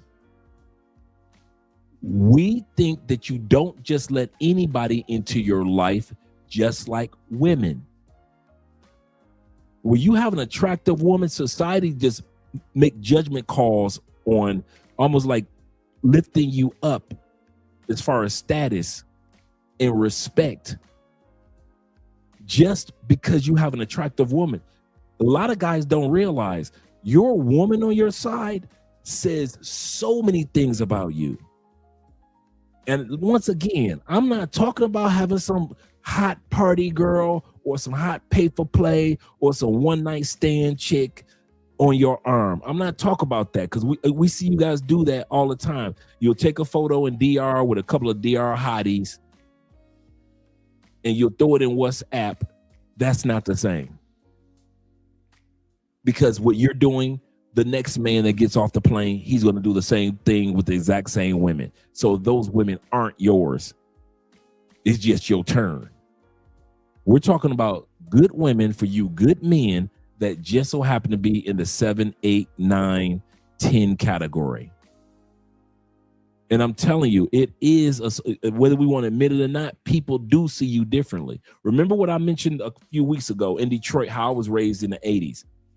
If you was me in the dope game, didn't matter how much gold I had on my neck. Didn't matter. Didn't matter what car or truck I drove in the 80s. Didn't matter. No matter how many knots I pulled out. Didn't matter. The woman on my arm said everything. How your kids look and are dressed say way more than what you got in your bank account. If you are jazzy and your woman ain't got her hair done, or she looks like okay, all right, here we go. Y'all ever notice why, or ask yourself why? I guess most of us don't. Anton Daniels is rarely seen with his wife. You know why? Even though they met in high school and fell in love in high school, as times have progressed, her looks does not give him what? Social status. So that's why you'll see Anton flying this chick out and that chick out, right? Island Girl Q, Mika. There's another female that he just on his live stream he's setting up a trip to Europe with. On the live stream, she's on the phone. He showed a picture of her. Just did like, I'm like, dude, you ain't got no couth, man. No couth. Because attractive women give you status that money can't even give you in certain arenas. So we're not talking about buying women. Remember what Kevin Samuel said. He said, I went and I paid like $2,000-$3,000 and I paid for a lady of the night. He said, I was going to this company function, company event. He said, I was trying to work my way up to get this particular position and get these particular contracts. He said, and I brought this gorgeous sister on my arm, very educated, she was a lady of the night, but she was more like the call girl, less than a prostitute. He said, I wanted somebody on my arm he said, I had to come out that money. He said, but I needed somebody on my arm that was going to represent. He said, I went to the bathroom. I'll never forget this story. Kevin Samuel said, I went to the bathroom And as I'm using the bathroom, he said one of the bosses that were over the department that I was trying to get some contracts with, he came in. He said, so I finished using the bathroom. I'm washing my hands. He finished. He's washing his hands. He said, and the boss turned to me and said, I forgot what her name is, but I'm going to make up a name. He said, yeah, that Daniela is a good girl. She's a real good girl. He said, and that boss just didn't say anything else to me, just walked out. He said, now Daniela was my date. Like, once again, I'm making up this name because I forget what Kevin Samuel said her name was. He said, but just in that millisecond, my boss, who's married, knew my lady of the night. Kevin Samuel said, come Monday, I'm getting all type of contracts for all type of work from that department. Attractive women give men status. Yep. So some of you guys remember that story. Attractive women give men status, whether you want to realize it, acknowledge it or not. It does push you up. People don't see your bank account. They don't see your car every room you walk into. Your car is waiting outside in valet, right? So they don't see your car. You shake somebody's hand, but they don't see the expensive watch yet. Who do they see with you as you're walking? Your girl. Your girl. I'll tell you this, there is no way in the world, if I was, I remember this. Let me go with this story, then go back to the video. I remember I went to one of my closest friends was Dominican, right? My boy Domingo, shout out to him. Him and his wife were getting married at that time period. So we're in a room, and I mean, gorgeous Dominicans. Now, remember, I'm living in Tampa at this time period. So all these beautiful Dominican women, her people, his people. And I walk in with my wife at that time period. And bruh, even the bride turned around as if, who was that?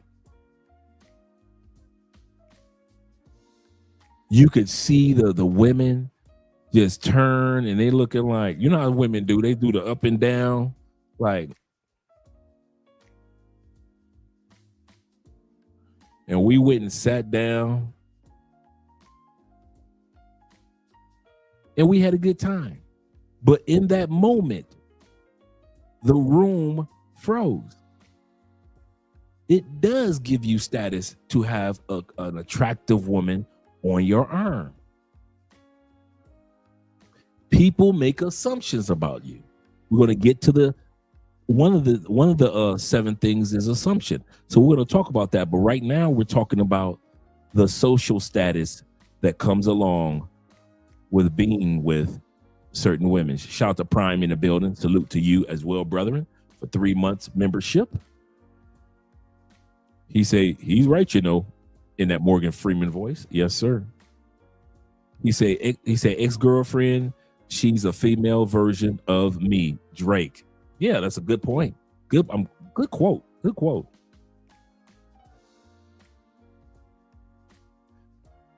Will says this. He said, shout out to William been in the building. He said he's also a simp for the Mally, the black men hater.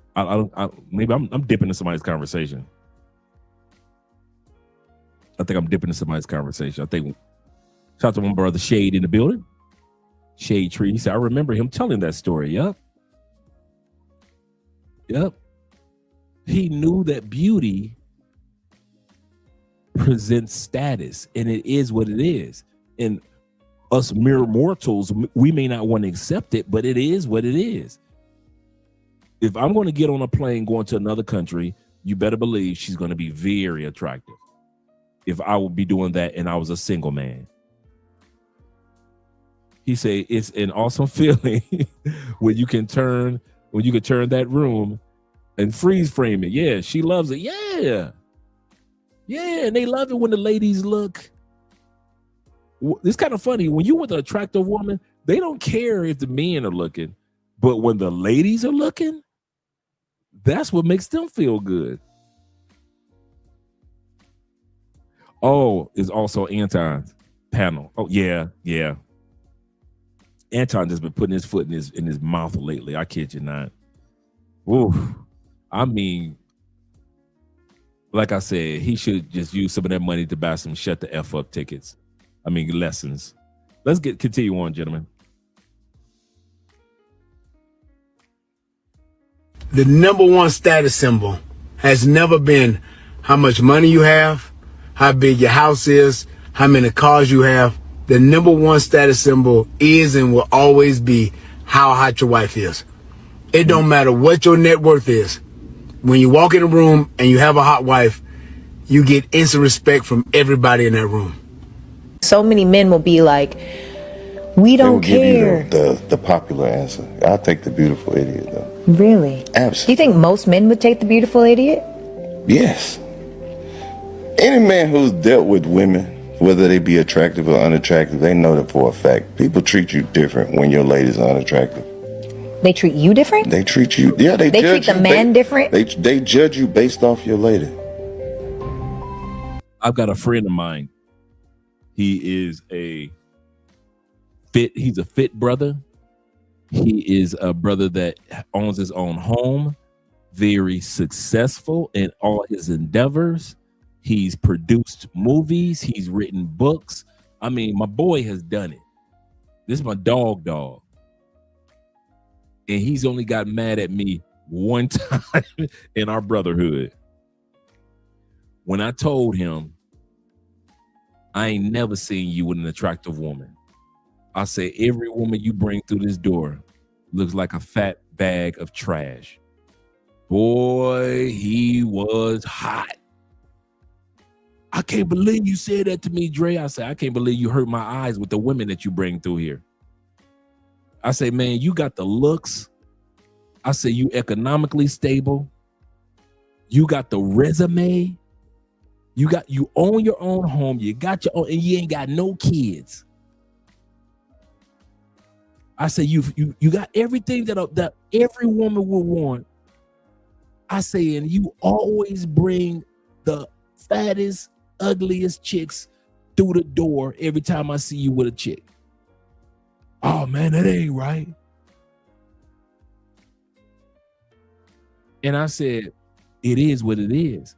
And just like the brother just said, people treat you differently when you are with an unattractive woman based on the scale of who you are. So if you want them just regular hood dudes and you with a fat chick, ain't nobody tripping. Ain't nobody judging you. We kind of expect you to be with.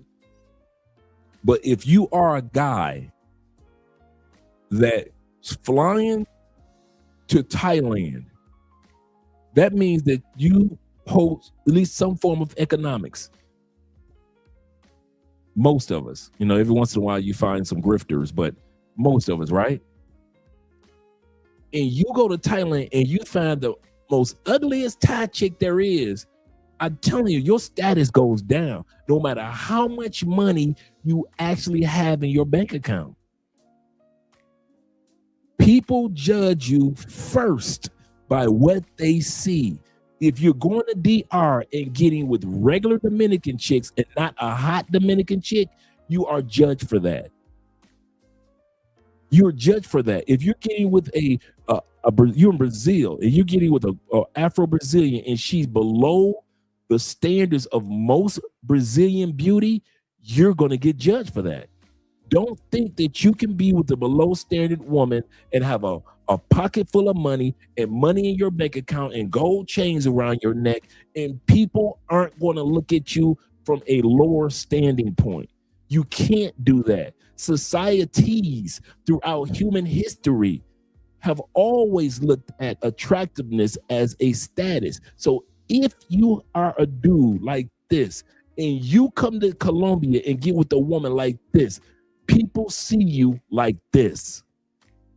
Don't you ever think because you got a gold chain on, you got the new Jordans, and we see you with this unattractive piece of trash, that we gonna look at you like, yeah, you doing big things, player.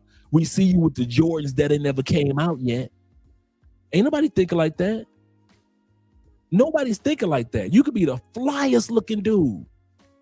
You could be the freshest looking dude. But if the type of women we see you with, we going like, your status goes down. And I've seen too many dudes do that. I've seen too many dudes do that. It just, if I don't say it, don't worry about it. Somebody else has already been showing you that. I'll say this again. If I didn't say this tonight and I didn't hit this topic because I see too many of you good men with unattractive women in these other countries, and I know it's because of confidence. It's not because you don't know the language. It's because of lack of true confidence in yourself. You've got the money in your pocket, so it's not the money. It's the confidence. You don't have the confidence, and that's why we're talking about tonight. Let's get this out of the way. Many of you dudes are really good men, and you deserve to be with attractive women that are beautiful on the outside and the inside. See how I did that? And the inside. But because you don't have the confidence just to walk up to her and say hello, guess what? Ronan does. T-Mac does. J. Clyde does. My man, Mr. Pro For You in Dominican Republic, him and his wife, he did. Love, Purpose, and Passports. If you won't walk up to him, don't worry. Somebody else will walk up to him. Don't you, you ain't got to worry about it. Somebody else will walk up to him. And that's how it is. If you don't have the confidence to approach attractive women, another man will. And a lot of times he doesn't have as much money as you got. He may not be as tall as you are. He may not even be as handsome or fit as you are. But because he had the confidence to say hi, hello, he got the hot chick. And you keep coming to DR with these regular looking chicks. And you got the money. Shout out to my man. Another man, AMSM, a man serving men. He say, "What's up, Dre?" He say, "We made them upset." Hey, I didn't realize how sleepy I looked on that particular episode either. But that was funny. I like how you did on TikTok and on Instagram. Yeah, you had them hotter than fish grease in the comments section. Talking about the fat girls, fat girls. Yeah, that's not true. Yes, it is, ladies. It's true. It's true. Nobody wants you except for during tax season and when it's time to cuddle up in the winter. Mr. Really Doe in the building. Shout out to you, brother. It's a 504. He say a lot of dudes don't want to work on themselves. That's a good point. They think having money is all they need overseas, and that is a myth. I want to say that now. I've lived over here long enough, and some of you guys have lived in Asia long enough to contest or confirm that that is a myth. To think you only need money. Now, you need money no matter where you live. But to think that you can pull whoever you... If that was true, how come most of the time when I see a dude with pay for play, she's not an 8, 9, or a 10?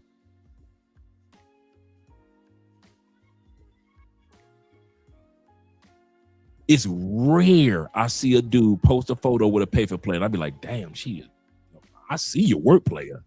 Rare. So even with the money and all you're doing is transaction, you ain't even got to get to know her. Most dudes don't even approach the hot pay for play chick. Every time you turn around, they're getting drugged by some regular looking Colombiana that ain't nothing special about her. And most of us guys be looking like, You got drugged by her? Is that what drugged you? You mean you let that right there rob and drug you? What is wrong with you? And I own 3 businesses back home, 22 apartments, and a partridge in a pear tree. So you own all this stuff back home. You got all this money, and you got drugged by that? By that? So having money doesn't mean that you got confidence. Doesn't mean you have confidence. He is 100% correct with that one. 100% correct. Let's go back to the video, gentlemen. Let's get back to the video. Let me shut up for a minute. Absolutely. What you mean? She's a reflection of you. Okay. So if you have an unattractive woman, and you say you're in a business setting, right? You bring her around, they're gonna look at you like you don't make good decisions. Wait. You're saying if you're in a business meeting and your woman comes in and she's unattractive, they think you don't make good. What if she's smart? Men don't do a lot of business with men who are like, who that's your thing. Like you have 4, 5s, and 6s around. You can get a lot more opportunities as a man from other men if they know that you're a guy that brings around a nice atmosphere when you're around. True.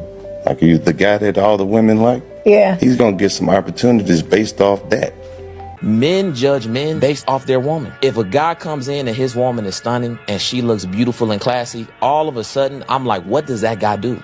Facts. Who is that guy? If a woman is showcasing some level of disrespect to her man, I have less respect for that man. That man gets talked about behind his back. That man gets invited to less places. That woman may even get more advances from people that he called his friends. Women have to protect their men. So much of it comes down to how she is when he's not around. A lot of times women think, hey, if I'm not right with my man, there's certain things that I can do because I want to do this with my girls or because this is how I feel. Women must consider at all times, is this the right thing to do if my man was around? And if it's not, then it's best not to do it. Here's the thing. High value men are rare. Attractive women are not. You're a dime a dozen. Hear what Kevin said. High value men are rare. Attractive women are a dime a dozen. We have to start treating them as such. We as men have to start being comfortable with the fact that attractive women are a dime a dozen. We, as my brother mentioned earlier, come from a country to where we have a scarcity mindset. If I lose this one with these dimples, I don't know when I'm gonna get another one. If I lose this one with this small waistline, I ain't never had a girl with a waistline that small. Back in the States, all the girls I got, they got big waistlines. I got to hug her like this. Man, if I lose her, I ain't gonna know what I'm gonna do. And she can tell. I'm gonna say this again. She can tell you're scared to lose her. She can see the insecurity of you being afraid to say no to her, to correct her, to help direct her. She sees you're afraid to do that because you think if you say the wrong thing, you're walking on broken glass around her. And if you say the wrong thing to her, you're going to lose this hot chick. Instead of telling yourself, so what? You know how many hot chicks I lost and how many hot chicks I walked away from? I've had hot chicks walk away from me, and I've walked away from hot chicks. Plenty of them. You cannot treat hot chicks like they are so rare and they're on this pedestal and they're sculpted by God. Stop it, bruh. I'm gonna tell y'all something about hot chicks too. Y'all ready? And I think that some of you dudes can attest to this. You see hot chicks when they out and about and they looking good in their dresses, their jeans, their skirts, their blouses, their heels, their boots, makeup done to the nth degree. They fine, ain't they? I mean, they curly hair look good, the wavy hair look good, the straight hair look, all of it looks good, doesn't it? When you see her out in the, ooh, she fine. I'm gonna give y'all a secret about hot chicks. And some of you guys, put a 1 in the comment section if you can attest to what I'm about to say about hot chicks. I'm about to tell you dudes who don't mess with hot chicks on a regular basis. I'm gonna tell you about hot chicks. You know the hot chick's favorite thing to do when she get home? Take all them clothes off and put on some sweatpants, some shorts, some pajamas. If you think hot chicks when you see them in the mall, when you see them at a club, or you see them, if you think that that's how they walk around at home, you ain't never been with no hot chick. Bruh, hot chicks wear glasses. You don't see, you saw her, she wore her contacts that day. Hot chicks be blind as we are. The next thing about hot chicks always got something going on in their body. I'm dealing with an ulcer right here. Well, you know, I got a cyst in my uterus. I got to get a surgery for that. You know, I got this going on. Hot chicks always got something going on with their body. Whether they hot, but they got big feet, or she hot and she been battling dandruff for the last 3 months. Hot chicks always got something. Dude, all y'all little myths about hot chicks, man, when you get with beautiful women, they come in, look, they will walk into their own home looking sexy as can be coming from work. They cannot wait to jump in the shower, put some sweatpants on, grab a book, watch some Netflix, watch telenovela while they are making something to eat.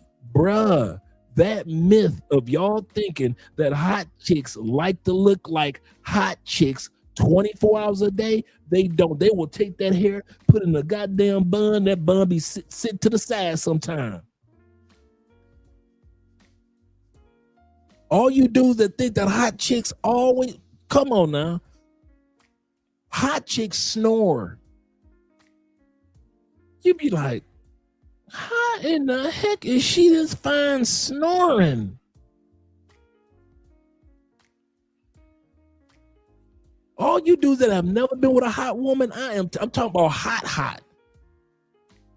Them dimples don't look as dimply when she at the house. I'm telling you, when she out with you and she got the shea butter, her face is shining, the makeup looking all good. Y'all looking at her in the grocery store like, oh my God, she's so, bruh, when she get home from that grocery store, them jeans and them heels and them boots and them sneakers are coming off. She putting on some sandals, some flip-flops, in other words, in Colombia, chungalas, and she getting comfortable. I saw this yesterday. I usually see it all the time, but I guess because we were doing this topic, I really noticed it yesterday with Andrea. I mean, Andrea was looking gorgeous yesterday, right? She had her French classes that she was going to, so she was going to class, and she was taking care of business and hanging out with her mom. Bruh, Andrea wasn't in the house 30 seconds. Everything had to come off so she could put on her favorite pajamas. Then she's ready to pull the hair up in the bun. Now she's ready to go cook her man a meal. Now she's ready to have a conversation. Andrea did not sit up there in heels in the kitchen cooking me a meal. Hell no. Andrea walked right past me, not even a kiss, just walked right past me looking jazzy. And dude, it wasn't 3 minutes. She came right back. She said, I'm gonna take a shower in a second. Came right back out, went straight to the kitchen and made your boy. Then she gave me a kiss and gave your boy something to eat. That's hot chicks. All you dudes that want to come down to Colombia and be like, oh, the Colombian women, the Brazilian women, the African women, them chicks like to get comfortable, bruh. I don't know why y'all think that hot chicks do not like to be comfortable. Do not believe the lie. do not believe that lie, bro. Facts. You be like, what is that smell, girl? That you? That ain't me. That's you. What did you eat? Yeah, seriously. Yep.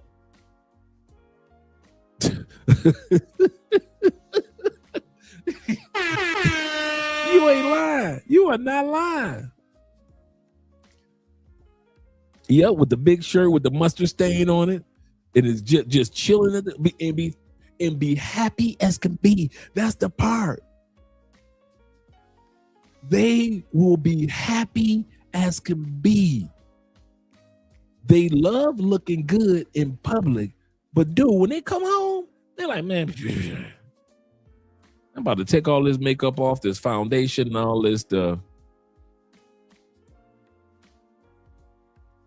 Like Andrea, like I always say, Andrea, you know, Colombian women don't wear too much makeup anyway, but she'll have her makeup on, and most guys don't know Andrea has freckles, like Annie, you know, like a baby doll. She's got freckles, right? So like a redhead. So Andrea's face is full of freckles, and when I see the freckles, I know she's comfortable. She about to sit in there. What she's doing right now? She's either studying. I could tell you.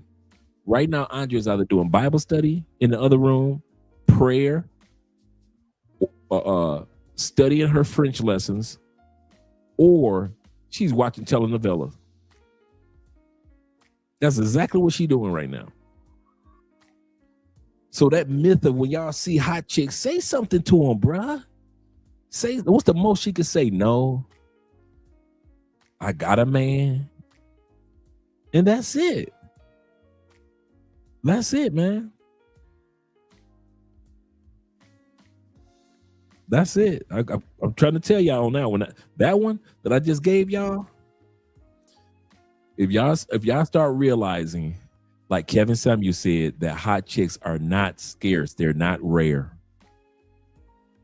He said, I had one in high school.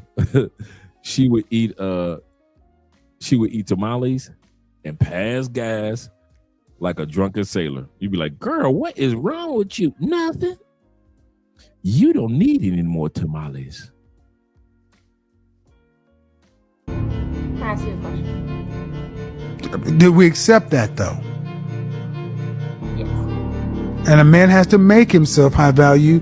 A woman just has to retain her value. Just not mess it up.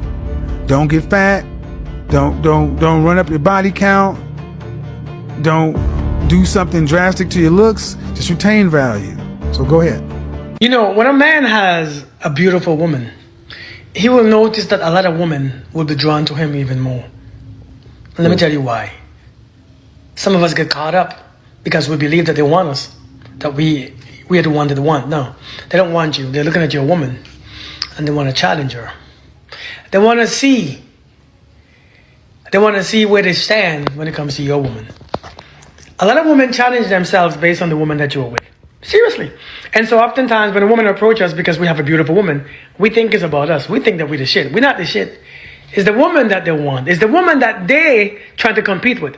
They want to see if they can get what your woman can have to make sure that your woman ain't shit. Just to verify or to validate that your woman ain't all that. So, brothers, don't keep trying to find better. Because oftentimes, you don't find better. I'm just saying, these women who are approaching you when you have a beautiful woman, they don't really want you. They're just challenging your wife or your lady just to see where they stand. That's it. Y'all, chill out. Humble yourself. Y'all have got to stop dating beautiful women and expecting them to dim their light once you guys are together. You knew she was beautiful and got a lot of attention when you met her. You knew what you were signing up for. So if you cannot support, encourage, and praise the beautiful woman that you are dating, leave her alone. Yo, what's going on with all these guys writing to you in your DM?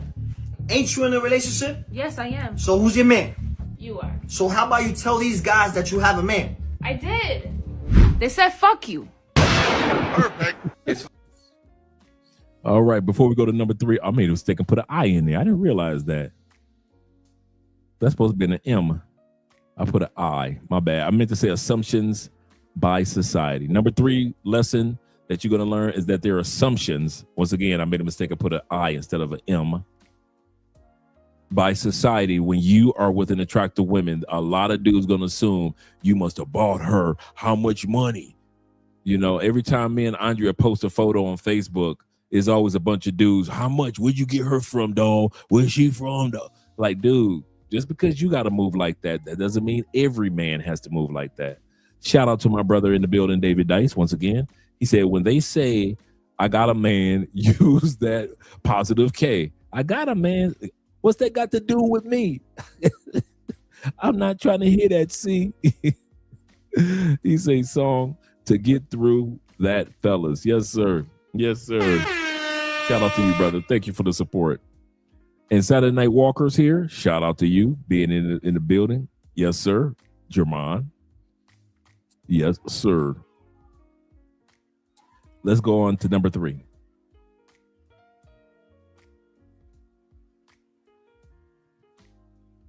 Hard dating a pretty girl. Every time I walk into a room with my girlfriend is hot, bro. She is way too pretty for me. And I get the looks that people give me. Like, they look at me and I see what they're thinking. Everyone always thinks it's either one of two things. Either A, I got a big dick. Or B, I got a lot of money. Yeah, nah. And no one ever thinks the real thing, what it could be, you know? Maybe it was her traumatic upbringing, you know? Maybe her dad was an asshole, but we capitalized off that shit, you know what I'm saying? My girl's dad hates me. One time he sat me down, he's like, you are not good enough to date my daughter. And I was like, I know, bitch, it's your fault. A lot of you niggas are not used to dealing with. Know what's going on? Why it froze? Pretty women in the shows, bro. Look, I just left the gym. I went to the little. Give me a second. I want to bring that back. Fault. It's a lot of you. Shout out to Mr. Pro for you in the building. I must have talked this man up. We were just talking. I don't know if you were here earlier, but we were just talking. I just brought you up in regards to guys go to DR and they'll see a woman like your woman and don't say anything. And then you and I get off on the next plane and we say hello to our woman. Guys think that it's like we had this magic formula. We were just one of the few guys to actually have the audacity or the confidence to say hello. Shout out to you, man. I hope everything is going great with you and the missus. Appreciate the $10 love.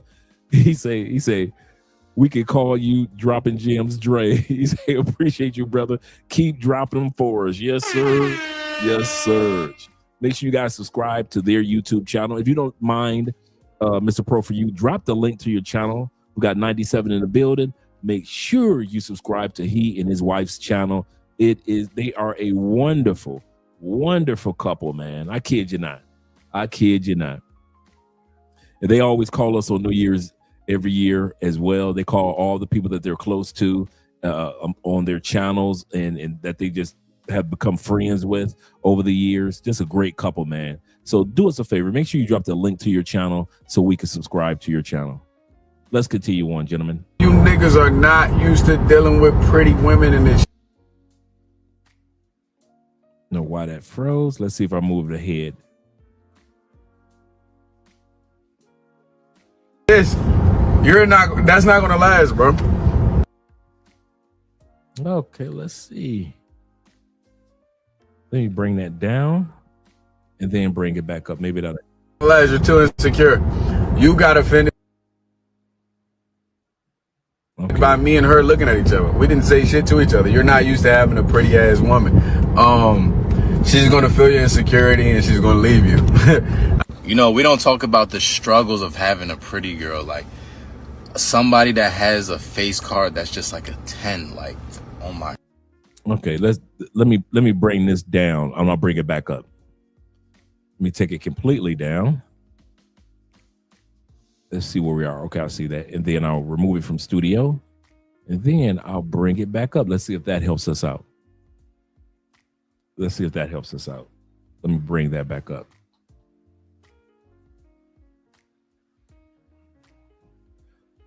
All right. So let's go back here. And more. Here. Let me tell you why. Or to validate that your woman ain't all that. So let's go about right here. Let's see if that helps.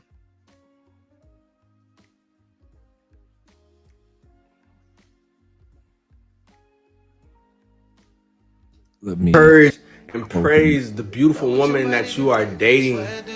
Leave her alone. Yo, what's going on with all these guys writing to you in your DM? Ain't you in a relationship? Yes, I am. So who's your man? You are. So how about you tell these guys that you have a man? I did. They said fuck you. Perfect. It's perfect. hard dating a pretty girl. Every time I walk into a room with my girlfriend is hot, bro. She is way too pretty for me. And I get the looks that people give me. Like, they look at me and I see what they're thinking. Everyone always thinks it's either one of two things. Either A, I got a big dick. Or B, I got a lot of money. Yeah, nah. And no one ever thinks the real thing, what it could be, you know? Maybe it was her traumatic upbringing, you know? Maybe her dad was an asshole, but we capitalized off that shit, you know what I'm saying? My girl's dad hates me. One time he sat me down, he's like, "You are not good enough to date my daughter." And I was like, "I know, bitch, it's your fault." A lot of you niggas are not used to dealing with pretty women in the shows, bro. Look, I just left the gym. I went to the little hibachi spot or whatever to grab some food. I look over, the waiter is talking to the motherfucking shorty. I look over, she look at me. I check the build out, it's calm. Nothing more, nothing less. I see old macho, mean, bean, green head ass stand up and look at me. "What's up? Nigga, what's up?" And wanna walk like this. That's not gonna last, bro. That's not gonna last, you're too insecure. Yep. That's another sign of dudes that are insecure, when you feel threatened by other men unnecessarily. When you feel like when you go into the club, somebody's gonna take your woman. You feel like somebody's gonna walk up to your woman if you go to the bathroom in a restaurant. If you go to the other side of the gym, somebody gonna holler at your woman on that side of the gym. Some of you are making being with attractive women harder than what it needs to be. It's not that hard, guys. I kid you not. I kid you not. Attractive women are probably the most down-to-earth women you will ever meet. Once again, we're not talking about the party girls or the young wild women, or we're not talking about the pay-for-plays. We're talking about very attractive but good women that you good men are looking for. And I kid you not, they are extremely down to earth. I've had good women say to me that they met guys and the guy would say, "I didn't know you was cool like that." And the female would be like, "What do you mean you didn't know I was cool like that? I've always been cool like this." It's just that people assume when they see me that I'm this type of female, but I'm really that. A lot of times people make mistakes when it comes to attractive women. They assume the personality because she may be looking like, "I don't want to be approached at the moment." But I'm telling you, they're very open people. Shout out to the Fat Out of Love from my brother Lafargus. I hope Lafarge. Shout out to you being in the building, brother. Glad to see you here with the $5 love. This is a great topic for tonight for us to talk about as well, gentlemen. Shout out to K being in the building. Mr. Sager himself. He say, TBH, he say the most attractive women I've met have been nice. True.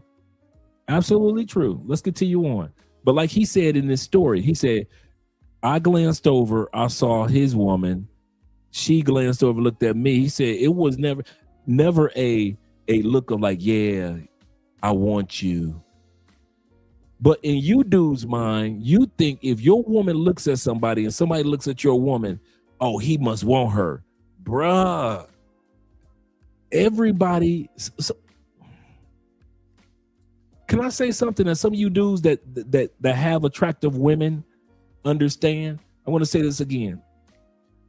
This is to you guys that have attractive women, whether it be wife, girlfriend, what have you. There are men out there like me that can appreciate what you got and can be happy for you. There are men that will look and see what you have and be like, all right, player, I see your work, and keep it pushing. There are men like me. We aren't gawking at your woman like, dang, she fine, dog. Man, if you walk to the bathroom, I'm gonna get. That's in your mind. Most men, not boys, men see you with your girl, and we look alike. All right, player, I see your work, and that's it. You insecure dudes make it more than what it is. It's not in your girl mind. She didn't create the insecurity. It's not in my mind. I didn't create the insecurity. It's in yours. You're not used to being with a beautiful woman, and you create all these situations and scenarios in your brain, because men are visual creatures inside and out. And so now we're visualizing something that's not. Dude, most dudes that look at your woman and look at you, they're looking like, I see your work, player, do your thing. And that's it. Ain't nobody coming up behind you, knocking you upside the head like a caveman and dragging your woman off. That nobody's thinking like that. Only you think like that. And for some of you guys, that's why you don't get with attractive women, because you think everybody's going to want to take her. Everybody's going to want her. So I might as well just get me a regular chick that nobody wants. So enter the fat girls. Some of you dudes are handsome men, successful men, good men. I don't know why you got that big ass woman on your arm. She is all of 317, 402, 298. She put one foot on the scale. The scale just says Hulk smash. It don't even put no letters or it don't put no numbers up. It just say Hulk smash. If she put 1 foot on a scale.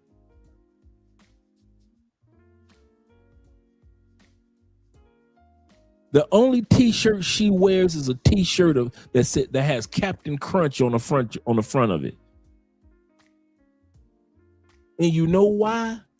Because I'm a chubby chaser. No, a lot of you chubby chasers, let's be real, you dudes are insecure.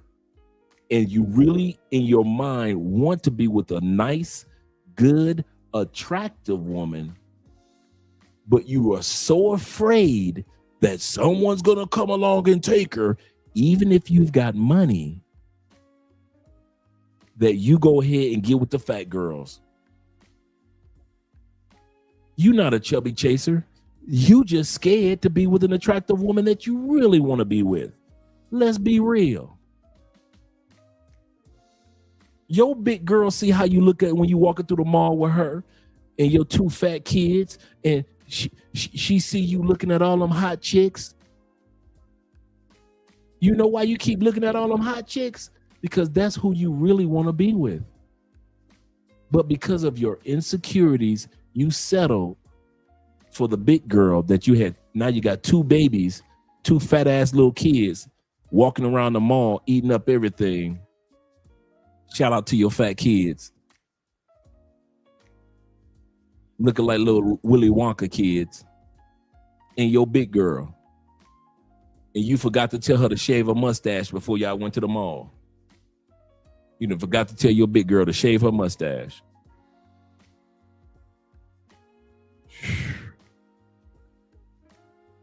He said, brothers, get it how you live. However you live, you are free. Go ahead and get it how you want to. I ain't no hater. I'm just saying, I'm observant. I'm not a hater, but I'm observant.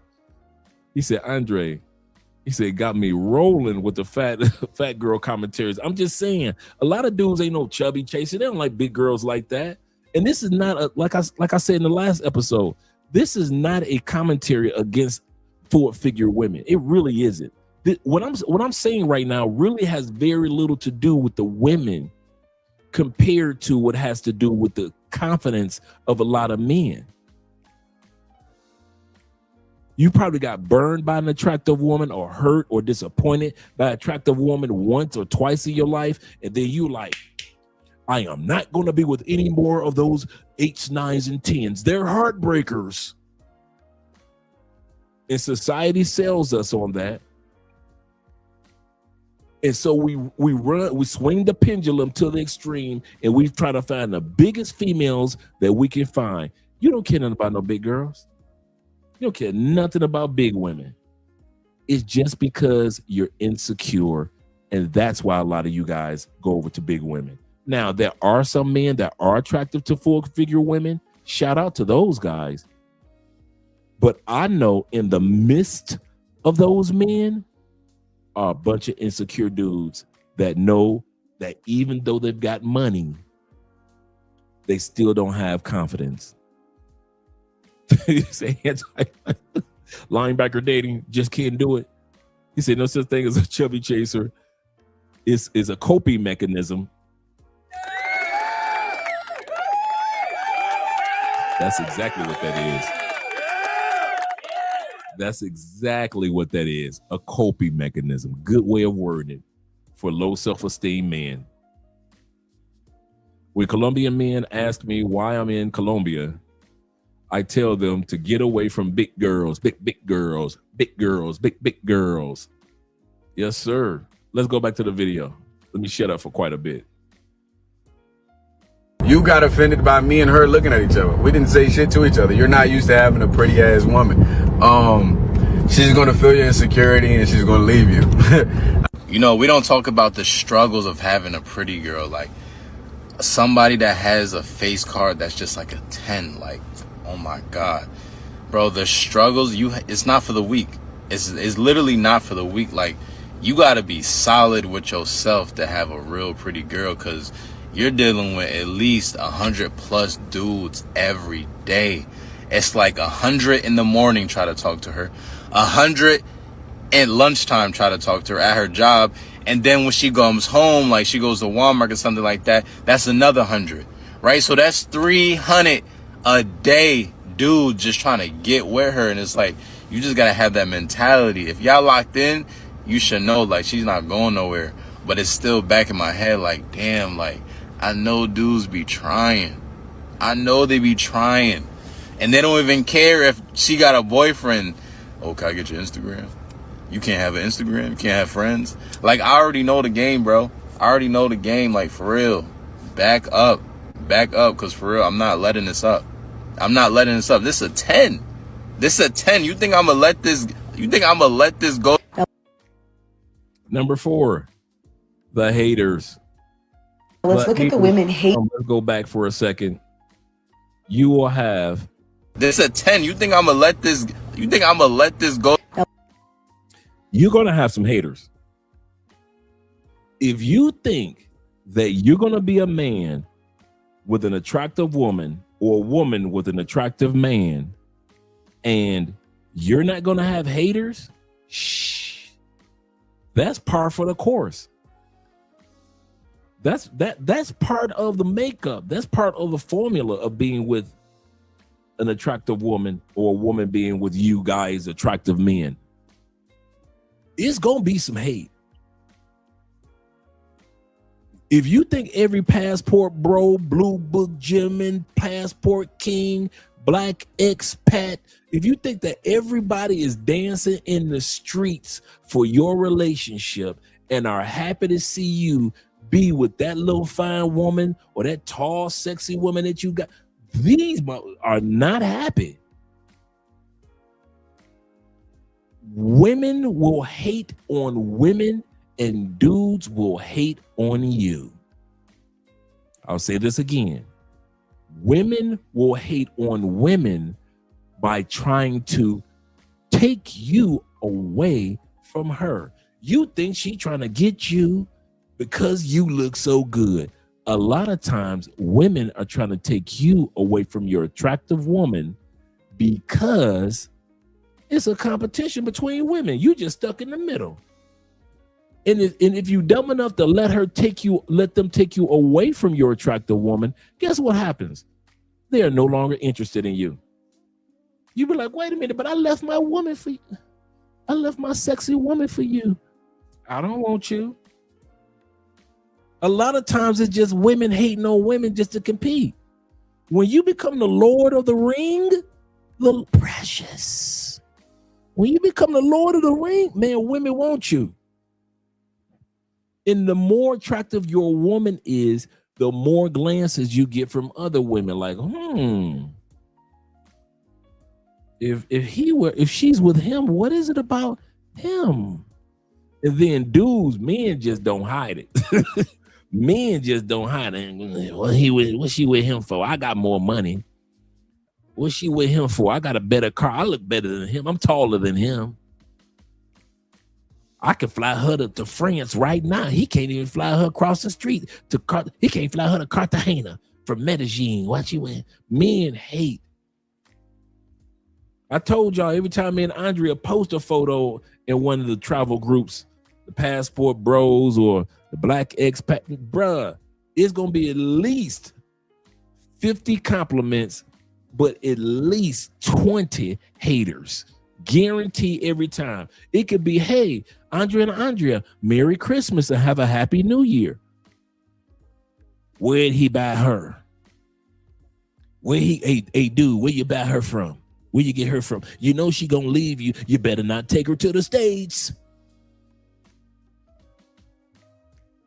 Don't assume that your insecurities about women belong to me.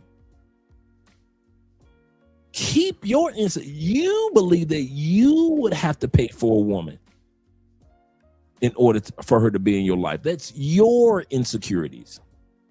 Yours, my friend. Don't try to put them on us because our women love us and they just so happen to be attractive. Seriously. It's the craziest thing. Dudes can't stand. If you want to see some haters, men cannot stand seeing another man happy with an attractive woman. And don't let that woman halfway act like she happy with her man. A sexy woman happy with you and not me? Oh man, let the hating begin. Men can't stand that. Now, once again, not every man, because there's a pool of us. Hey, we happy for you. I love seeing couples. Me and Andrea are people watchers by nature. We like to go to the park. We like to walk. We like to go to the beach. And we just like watching people. And one of our favorite groups of people to watch are couples. Maybe because we're a couple, but we like to see other couples happy. Walking, holding hands and conversations, things like that. Just happy couples. So we ain't no haters. But there are some dudes. There are men out there that will hate you far more than any woman ever could. Some of y'all got ex-girlfriends that can't stand you because you in a good relationship. She can't hate you more than some of these dudes in the travel group with you. Your ex cannot hate you worse than some of these dudes in these travel groups. They are professional haters. My brother says this. Shout out to you being in the building, Alchemist. He said, great broadcast, Dre. He says, 2026 and brothers need to really step up now. That is so correct, brother. He said, keep your confidence up, men. We are winning. And we are. That's the part. That's the part. He said, walk like a man, carry yourself with respect. Keep respect. Keep your money and body up, and you get nothing less than a dime. Absolutely correct. Beauty inside as well as beauty on the outside. He also said Valentine's Day coming in, take a trip. Absolutely correct. Let's get back to the video, gentlemen, because we're on number 4 of 7. And number 4 is you gonna have some haters.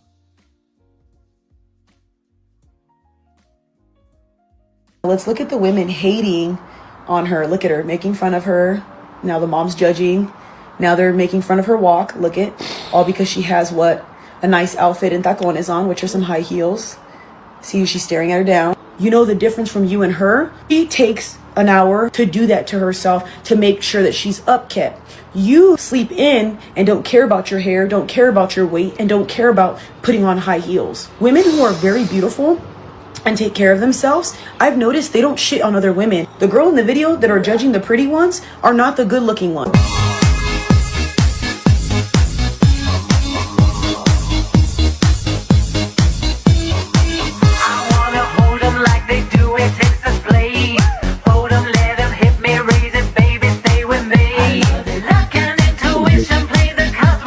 I'm going to bring this one back, and I want you guys to just look at all the ladies. That's the Asian girl side-eyed her, the black girl side-eyed her, the white woman just gave her a snarl. She's literally standing there minding her business in an airport as an airline stewardess. I'm going to bring this back.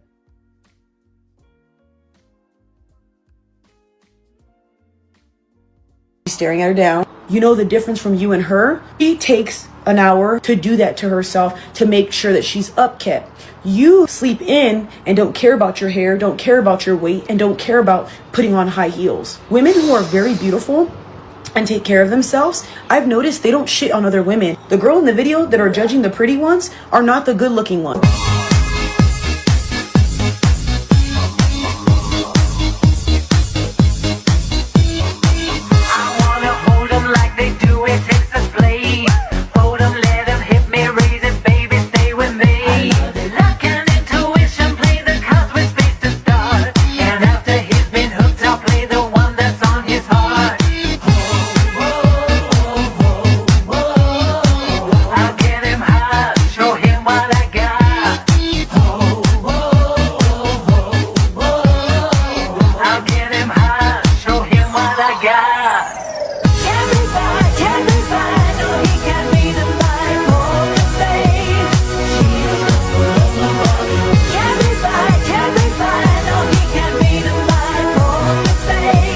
I get really nervous, that's all. Especially because like your eyes are so unbelievably beautiful. You're so sweet. I thought you were really pretty. You're very much my type. Okay, cool. So I just had to like jump in here. All right.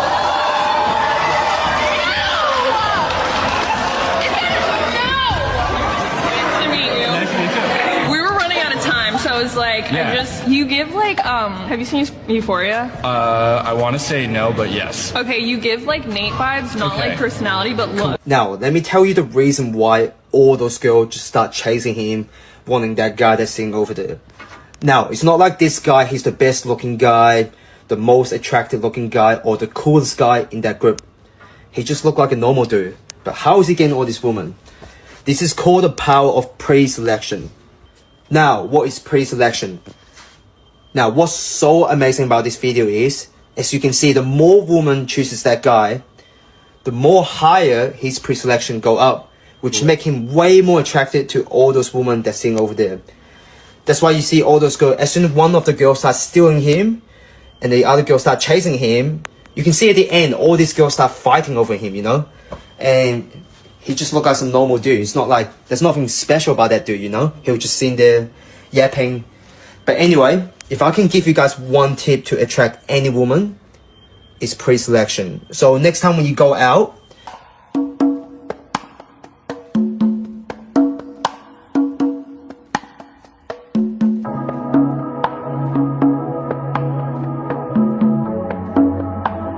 Made in Colombia.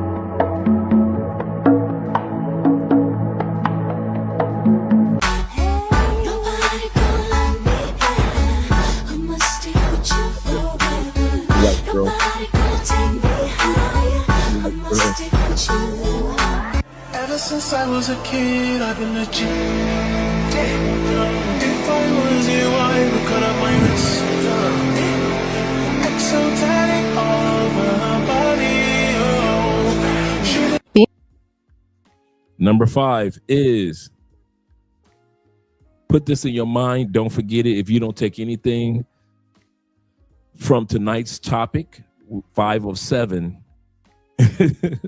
I know that vanilla was bananas, right? If you don't take anything from the night, gentlemen, hot women are human too. Attractive women are human too. You'll see them, like I said, you'll see them in public and you'll think that everything is so perfect about her and she has no flaws. And when she get in her car, her glasses are thicker than mine. Your girl Andrea, she got glasses in there and she got glasses that she keep in the truck. And she looks good in glasses. But you know, attractive women, they don't like to wear their glasses all the time. So you don't see them in their glasses all. I kid you not, dude. Some of those blindest women I know are hot to death. They can't see nothing. They're human. They have flaws like the rest of us. They have dreams and goals and expectations like the rest of us. But a lot of times we put them on these type of mental pedestals, like we saw with that airline stewardess. You see how all the people looked at her like, oh my. You see how all the ladies were like, fuck that, man. Forget her. She ain't all that. All she had to do was stand there. She didn't have to speak to anybody. All she did was stood there in an airport on her phone and look at all the hatred that she got. Hot, attractive women are human too. If you don't take anything else from this list that we're going through, please take this, guys.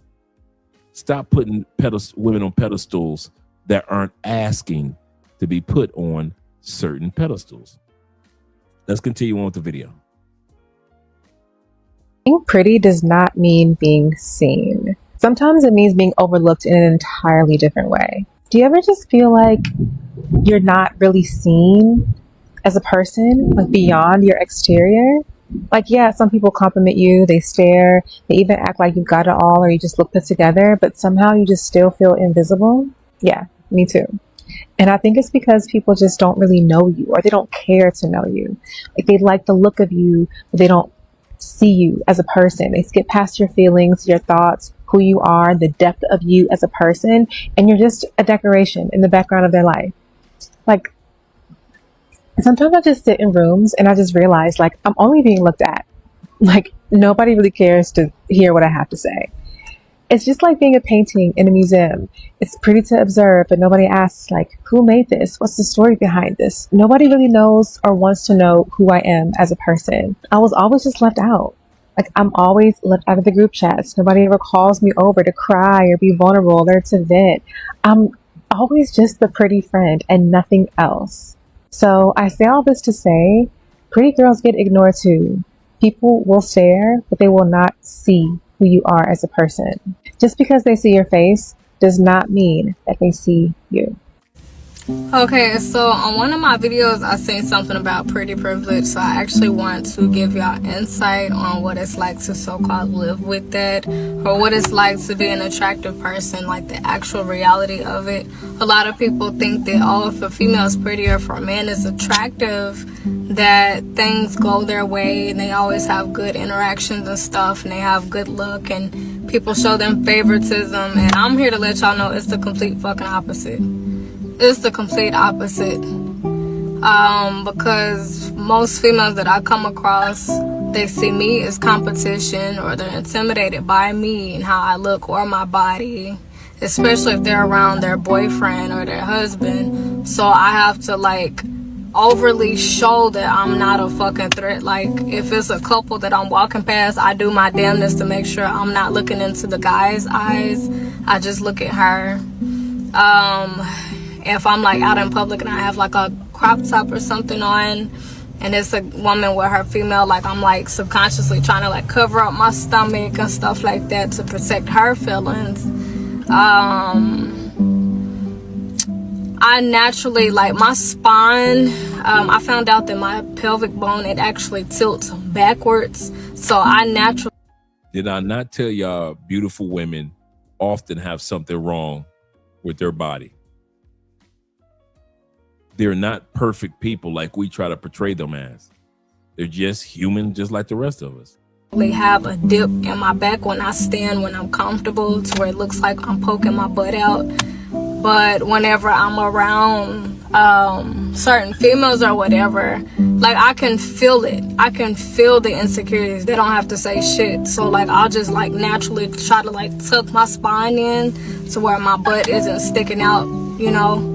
But pretty girls and attractive men are lonely a lot of the times for the exact same reasons. Pretty women and attractive men a lot of the times are never really approached because people are intimidated or they feel like you are out of their league. A lot of the times it has everything to do with someone's self-esteem, and they may look at you, a pretty girl or an attractive man, as if they are out of their league, so they won't even attempt to try. Or they will be thinking that you already have a bunch of girls talking to you, or if you're a woman, you already have a bunch of men talking to you. Being a pretty girl or an attractive man can make you look like you're unapproachable. I hope all of this comes off the right way, because I'm just trying to get people to understand. So, pretty girls and attractive men can tell when you want to talk to them, and we can also tell when you are in. Where is my man at? Where is my man at? I hate to make my entire life about relationships, but where is my man at? He's living his best life, staying away from entitled modern women such as yourself. The heaviest loneliness beautiful women carry is not about lacking people. It's about lacking safety. You have been surrounded, but not supported. You're visible, but you're still unseen. People admire you, but they don't want to protect you. Like, all those compliments are real, but that doesn't mean that they care for you. And this creates a trauma that looks like independence on the outside and emptiness on the inside, because no one teaches beautiful women how to navigate friendships that are strained by jealousy, insecurity, and silent comparison. I really feel bad for the pretty women out here. It's really not the life that you guys think it is. When you meet a dude, they always assume that you just have a whole bunch of dudes just lined up waiting to talk to you. So they're like, oh, I don't want to be another dude in line. Whole time, all the dudes are thinking like that. So there's literally no line. It's like, y'all know the bystander effect? Like when something happens and there's a bunch of people around and everybody just thinks that the other person is going to do it. That is literally the plight of a pretty girl. And that's why they say that pretty girls are lonely girls, because everybody just always assumes you got someone else. People just love to romanticize being a pretty woman, that life comes so easy for you and you get everything in life that you want, which you certainly can, but it can also be a very lonely life. If you're a pretty girl, you need to stop scrolling and watch this video. Pretty girls seem to be some of the loneliest people. It's usually something that's embraced, fly solo, do your own thing, be in your bag, whatever. But did you know that it's bad to be alone? It's not good not to have friends. Honestly, the issues don't come from the men. The issues come from other females. Okay. Bullying cases in the workforce, 86% of them are female. 86% of bullies in the workforce are female. Against female. So I have nothing against male champions of change. They've always opened doors for me. They've always created opportunities for me. Often the men would be roaming around in groups talking about sport, right? I don't know anything about sport. I just was curious. I was like, oh, tell me about it. Like, why are you so passionate about it? Why do you support this team, etc., etc.? So I didn't pretend to know anything about football or rugby. I leaned into my femininity instead of trying to be one of the boys, because I'll never be one of the boys. Yeah, and it was refreshing to them. It was a change, and they liked the opportunity to teach someone something, to flex their expertise and knowledge in a particular area. We do tend to place a halo on beautiful people, where beautiful people, because they're beautiful, that tends to color our perceptions of everything about that person. Are women more likely to trust a beautiful woman or a woman that is less stereotypically beautiful? Women would undoubtedly see a really stereotypically beautiful woman as being somebody who's more of a threat in terms of intersexually, right? This person might be able to have better access to mates and maybe might even be attractive to your mate. And obviously that's problematic. But on the other hand, there's a lot of research that shows that we do tend to place a halo on beautiful people, where beautiful people, because they're beautiful, that tends to color color our perceptions of everything about that person, where we tend to think they're more virtuous and kind and all of these other things. And so it's an interesting question, and one that would need, research to sort of parse out the differences. It's an evolutionary thing. Women would compete for men, and that's how we would survive. We can't go and hunt and gather ourselves. We'd rely on a man, and the strongest, best man we would take from another woman if we had to. So it's evolved in us to be jealous of each other. This is why I think feminism is a bit of nonsense. It's like girls supporting girls. All these feminists I've seen that say that, all it takes is for one guy that they both like for them to throw girl code out the window. I don't know. 100%. It's honestly one of the things I hate most about women.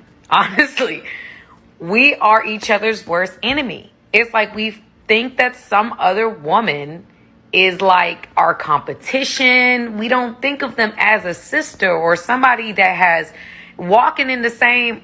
had to walk in the same shoes and has had to deal with some of the things that we all deal with because we're all women.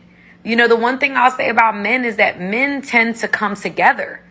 Women, we are the worst ones to each other. We be tearing each other down in the worst ways. That is such a hard thing for me to accept and receive, which is why I started Power Up to begin with, because I wanted more women to come together and support each other just as aggressively as we tear each other down. It's sad to me. Men react negatively to attractive women. Yes. Why is that? Men automatically go in two directions when they see a beautiful woman. They either go in awe or they go into hostility. It's one or the other. And when their self-esteem is super, super low and they're really low about themselves, they immediately want to reject her before she can reject him. They want to find reasons to kind of get rid of their attraction because they know they have this attraction. Chances are it's not going to be reciprocated. So they have to get rid of it. And the quickest way to get rid of it is pretend you're not interested. Have to make fun of her appearance. Tell her there's something about her age. They have to somehow obliterate her self-esteem in order for them to make sense of why they're so attracted to her, but get rid of it because they don't want to face the rejection. How do women react to attractive women? Women will all side with the woman that they find least threatening looks-wise. High self-esteem women are not threatened by attractive women. As a result, when they see an attractive woman online, they either scroll past because they're not interested or they support because they are not threatened. When they have low self-esteem, they have to somehow or another take something away from her. Have to. The number one assumption is that she's going to be promiscuous. Another assumption is she's going to be dumb. Another assumption is she's going to be manipulative. They make more and more negative assumptions about beautiful women. I just seen a group of girls. There was 3 girls, 2 Caucasian, and 1 was black, my skin color. So the black girl was like, "Oh my God, you're so tea," and I'm like, "Thank you. Your skin is beautiful." And I feel like she kind of felt awkward in front of the 2 white girls that I complimented her skin, saying it was beautiful. But you need to know in front of everybody that your skin is gorgeous, black and beautiful. Like, don't ever feel awkward around anybody just because they're not you. Like, your compliment is for you. All right. Number 6 is the treatment tax. How people are treated you and how people treat her. You're gonna have to become comfortable with the fact that guys will notice how attractive she is and women will notice how attractive you are. It is what it is. You can't sit back and have her. It's kind of funny. We'll sit back and we'll treat our attractive woman like we want her to walk around in a trench coat all year round. You didn't meet her wearing a trench coat, but now you want her to water down because of how you see how others might treat her. Well, they've been treating her like that her whole life. Same thing for you attractive guys. People will look at you you'll get a certain amount of treatment. That's the treatment tax. Doors will open, but with haters, doors will close. It is what it is. So let's look at number 6, the treatment tax. the rule of like men dating pretty women, it takes someone that is so secure and so confident within themselves to date someone like that. Because like, brother, your girl is pretty. People are going to look. People are going to try to talk to her. But at the end of the day, if you don't know that she is all for you and like you don't trust her, what is the point? Yeah. Like, don't date a baddie. Sorry. Don't date a like, baddie. Facts. You're not built for this, babe. And know your partner too. Yeah. I mean, every relationship is built off trust, and like also be supportive within that. That was the first rule. The first rule is to other she's still single. And you gotta realize that. Like in their head, she's single, about to be single, soon to be single. They don't care if she got a boyfriend. You gotta realize that don't care. Like your girl might care because you got a good girl.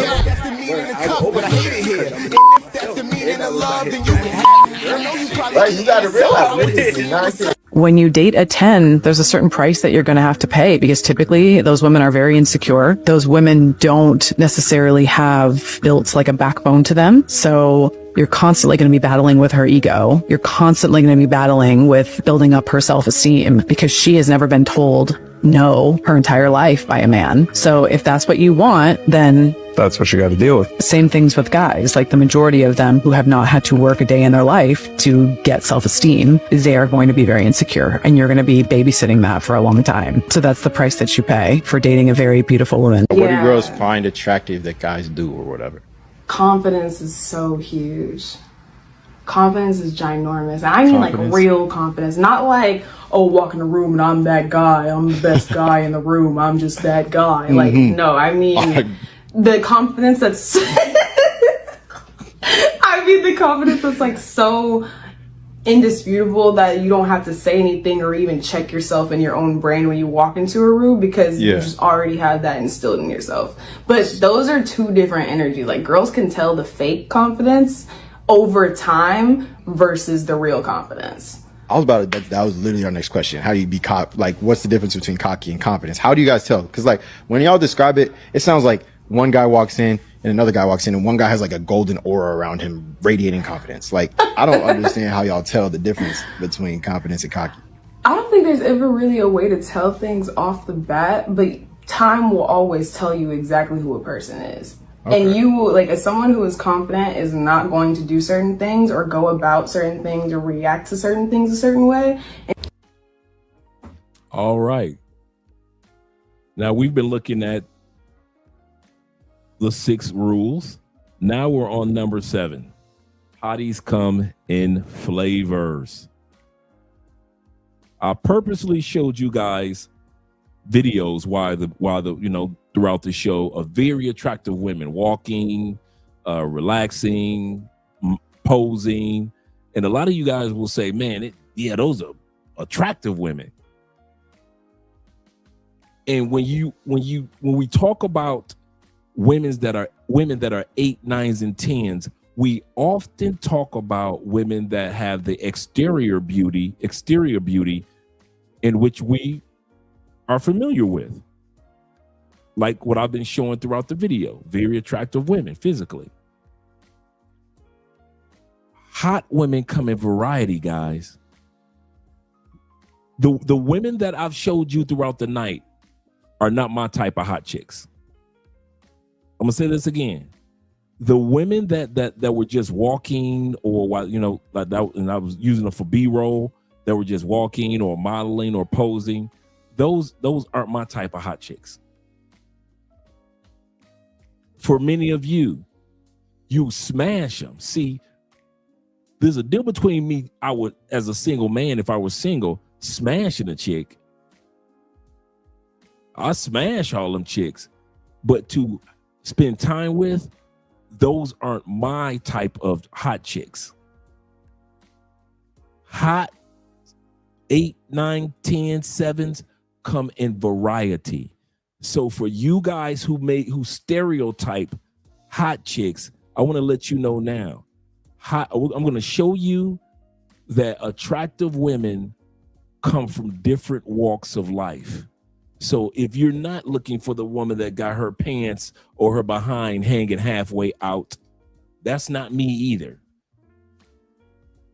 I could never be with the woman that dressed like the women that I just showed you throughout the video, with the body outfits on and going on Instagram and showing off their. That's not me. And for many of you, it's not you. So the last thing that I want to mention to you guys is this: that attractive women come in varieties.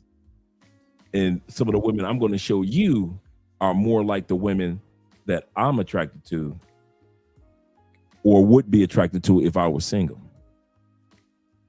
You're so pretty. Why are you single? Looks have nothing. We're going to start off with the hot nerd chick. Give me a hot nerd chick all day long with the thick glasses that like anime, that like Pokemon. Give me the chick that like Comic-Con. She got a comic book collection. Give me the chicks that like to play. If she play Madden better than I can. Give me the chicks that like the hot nerdy chicks that like her little telenovelas. Give me them chicks. Y'all can have all them chicks with their butt sticking out. Give me chicks just like this. The educated, nerdy chick. She been reading books about stoicism. She's got a scholarship to Michigan, you know. Give me the nerd chick all day. Yes, sir. Cosplay. Yes, sir. To do with it, babe. You have to have a personality, okay? Because if I randomly say wubba lubba dub dub and you look at me like this, I'm out. I'm out. If you come to me and say, babe, I don't know what's wrong with this, I can't get it to work, and I look at you and say, well, honey, did you set it to W for Wumbo? And you look at me like this, I'm gonna just walk out the door. I'm not coming back. If you don't have a Pokemon collection, I'm out, babes. If we can't go to car shows together, I'm still gonna go. She said, if we can't go to car shows together, I'm still gonna go. That's me. Give me the nerdy chick that likes to go to car shows. You're just gonna have to deal with it. If you think cosplaying is weird, just leave me alone. She said, if you think cosplay is weird, just leave me alone. Hey, you caught that Rick and Morty, huh? You caught that Rick and Morty. Yes, sir. If you don't know who Majin Buu, Kakarot, Sukuna, Nezuko, if you don't know any of these characters, I'm not interested, honey. Fellas, y'all be sleeping on quirky women. You know the women, the type of women y'all would call dorks, right? Y'all be sleeping on them. Don't be the most funnest women. Like, don't be like the girls that you would not expect to be classy and all that. Like, when I say classy, right, the shit y'all look at as classy on the internet, to me, classy is you are down to earth. It's a level of class that a woman would have if she's down to earth. Like, baby girl, you gonna go skating with me? You gonna go ride a skateboard? That's classy to me. You feel me? Like, don't let that glassy shit fool you, bro. And the stereotype is true. You feel me? You want a freak and a best friend and a smart nerd. All it, man. Get you a girl with glasses, man. I love dorks, man. Ain't issue like anime. That's the one. As a quirky girl who fully embraces herself, I've learned that people with quirky minds make the most unexpected connections. There's probably a way that you think and the way that your mind works that goes against the mold. For me, this highlights itself as a sense of passion. And whenever you express passion, it comes across elevated, it comes across bold and magnified.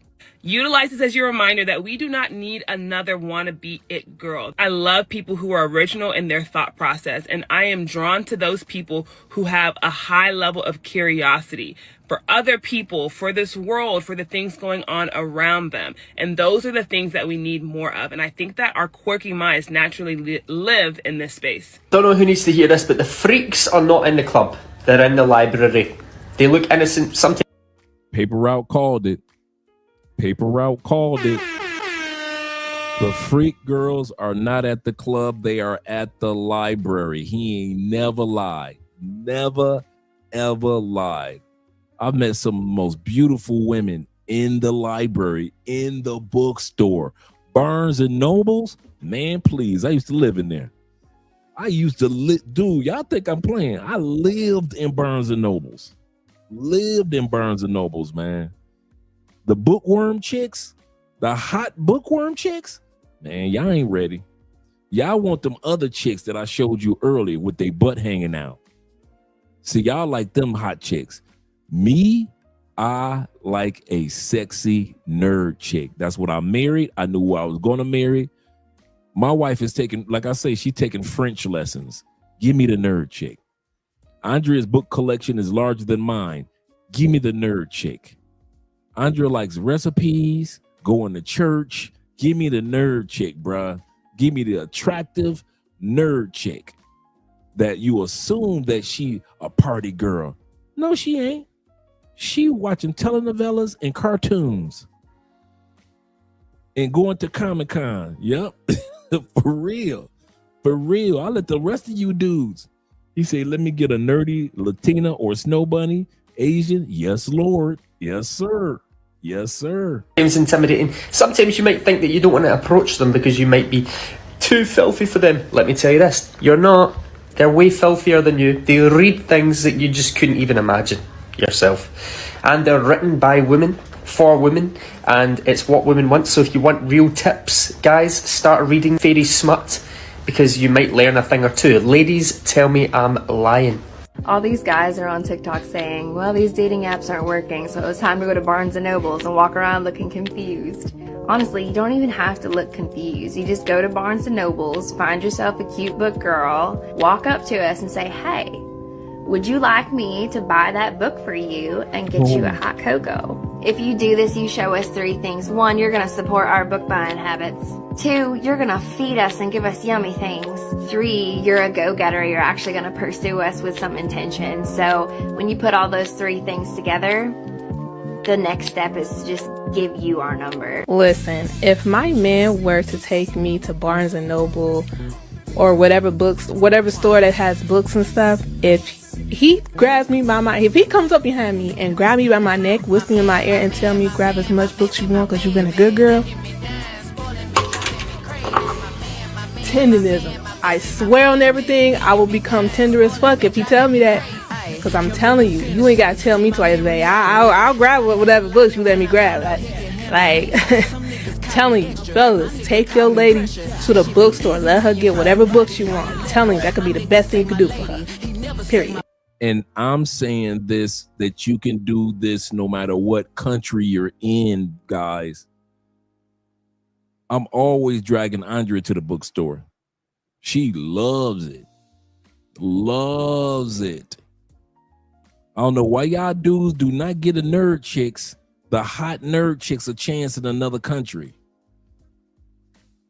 There is no country with a monopoly on hot nerd chicks. Okay, how many of y'all ever seen a dude say, I got drugged by a nerd chick in Colombia?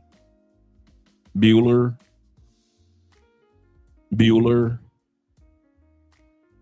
So nerd chick, okay. Had bookworm chicks. Ain't nobody ever said they got drugged or robbed or scammed or kidnapped because they was with a bookworm chick in Colombia? No. What about in DR? They ain't never got no fights, no arguments with homebody chicks. They no fights, no. They ain't never got scammed in DR by a home. So why do y'all keep ignoring the women that will not rob you, scam you, drug you, rob you, delete you? Why do y'all keep ignoring these women? I'm trying to find out. See, I'm not stupid enough to have it. I'm gonna tell y'all something. Before I got off the plane in this country, I knew what type of chick I was looking for. The attractive nerd chick. You know why? Because them the ones I liked in the States. The nerd chick, the bookworm chick, the homebody chick, the somewhat sporty chick. She's not just into fitness, but she likes to watch football. She goes to basketball games. That's her thing. She's a true Philadelphia Philly fan, a true Philadelphia Eagle fan. She's a true Baltimore Raven fan. She's got the outfits. I like chicks like that are nerdy about something. So I knew when I came to another country, I'm looking for that country's version of a nerdy chick. I don't care if she nerdy about horses in Colombia. the nerdy horse chick. I don't care if she the bookworm chick, the school teacher chick. If y'all ever wonder one of my reasons why Andre ain't never got robbed, ain't never got drugged in Colombia, because the chicks that I was dealing with were the hot nerd chicks. And if I had gone to the Philippines, guess what I would be dealing with? The hot nerd, the hot no homebody chicks, the hot bookworm chicks, the hot telenovela chicks that like to watch their telenovelas. I'm not getting with the hot chick that's like she goes to a corporate job, but then when she comes home, she get comfortable at home. Them the women I be looking for. Dude, y'all making this being with attractive women thing too hard. You're spending too much damn money, bro. I'm gonna tell that to y'all now. These nerd chicks are saying, just take me about first thing that Jay Class said that his girl ever asked him to get was a sewing machine. First thing Andrea ever asked me to get her was a book on some software. Wasn't a dress, wasn't no take me out to dinner. It was, could you buy me a book on this particular accounting software that just came out in Colombia? I asked Andrea a couple weeks ago, hey, a couple months ago, what do you want to do in 2026 for you? What do you want to do? I'm in class. What do you want to do? She said, I want to take French lessons. Okay, cool. Now she's taking French lessons. She's getting pretty good. She's taking French lessons. Nerd chicks. I don't know why y'all love to avoid the hot, attractive, freaky, funny nerd chicks. I don't know what it is about attractive women that will not harm you or rob you and scam you that y'all don't find attractive. I don't get it. What is it about women that like to be homebodies that y'all don't get? Do you need everybody to go out to the clubs in Medellin? There are some of the most gorgeous women in Medellin, Colombia, that you will never see at the club unless it's somebody's birthday. You ain't gonna see her at the club. She gonna be in the mall. Like when I met my wife in the mall. Where'd you meet Andre? In the mall. And looking at, I knew I wasn't gonna meet Andre in no club.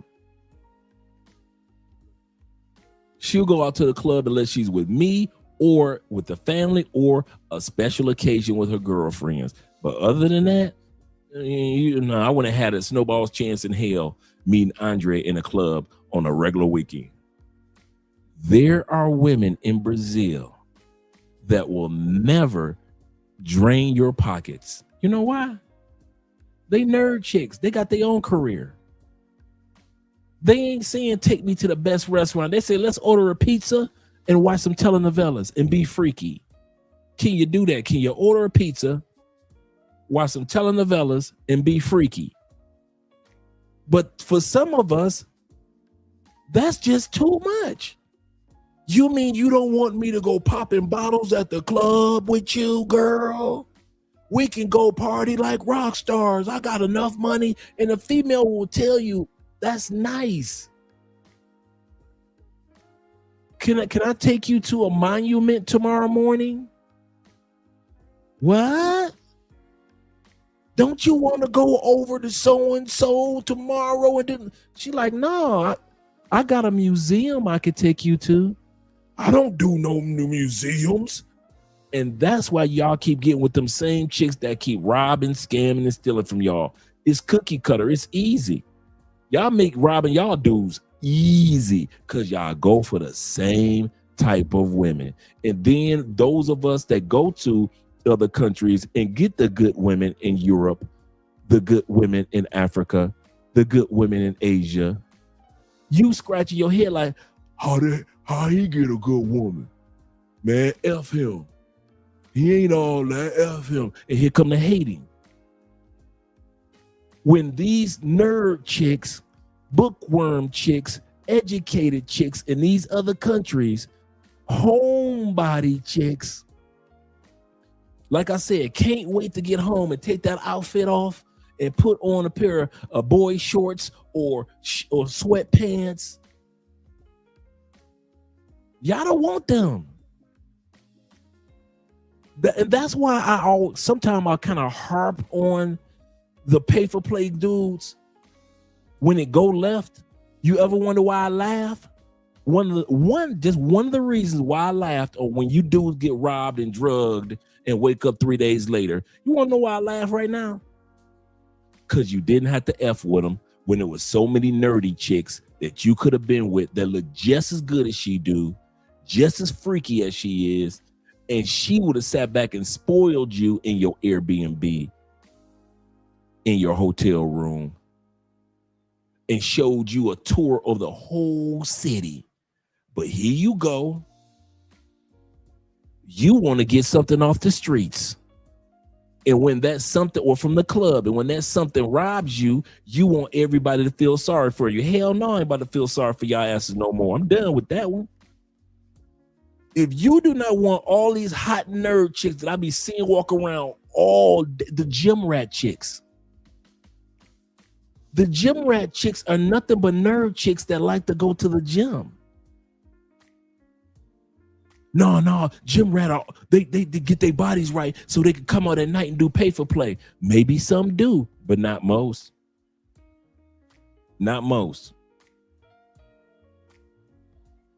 Most gym rat chicks go to work, get off work, come to the gym, leave the gym about 8, take their butt home. To do it all over again tomorrow. Some of them do 2 a days before they go to work and after they come from work.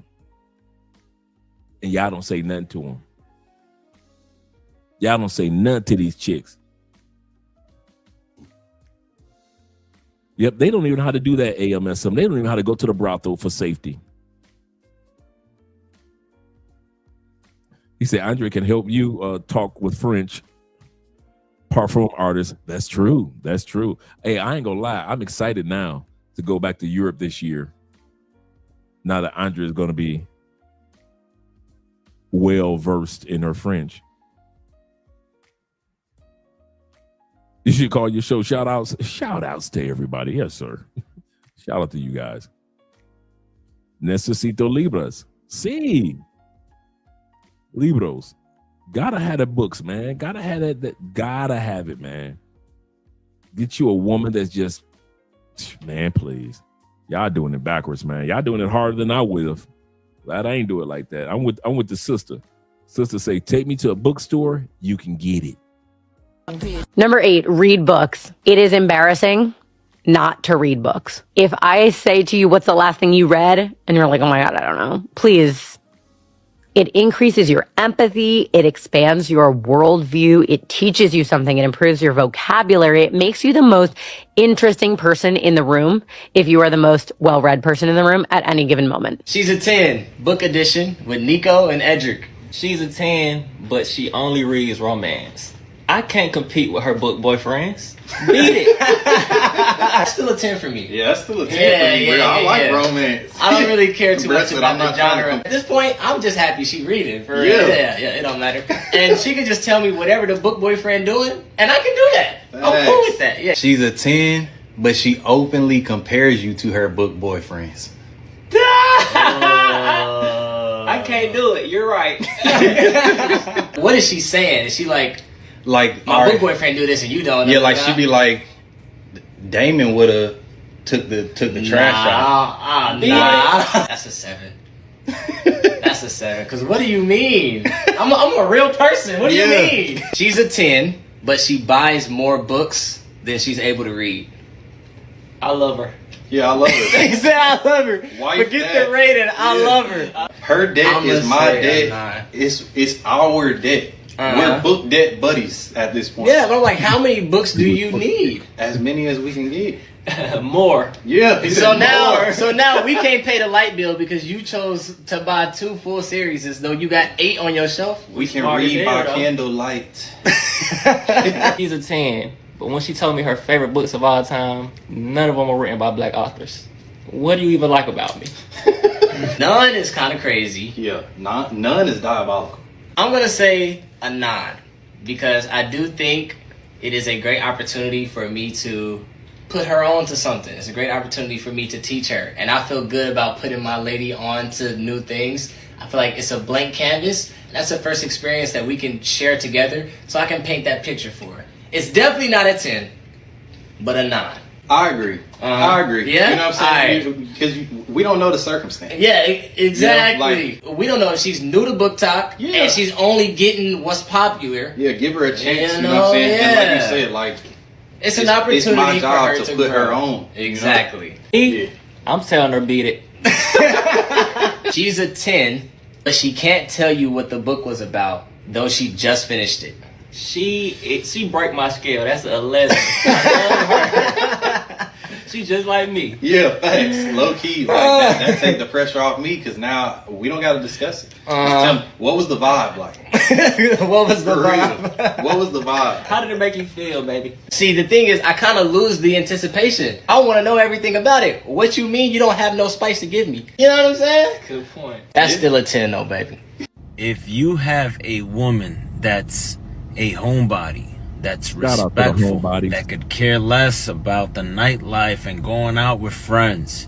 She's all about her relationship, her family, builds you up when you're down, loving, caring, trustworthy, doesn't act shady with her phone. She's silly, goofy, acts like herself in front of you. She's not all bougie and fake. Man, keep that woman. Take care of her, protect her, hold her tight. Cause trust me, they don't make them like that anymore. They don't. When it comes to me, if you can be sure about anything, I'm in the house, I'm in the bed, and I am not involved. So if you have a problem with me, you must be schizophrenic because I don't know who you are and I don't know what you're talking about. So you just single and fine, sitting in the house every night? Single and a homebody don't mix. It do not mix, okay? And I want to date. However, I do not want to go outside to meet people. And I'm quick to be on Instagram or social media like, this social site is not for dating, stay the fuck out my DM. But it's like, how else somebody gonna meet you, bitch, if you ain't outside? So it's really a catch-22 with this whole situation.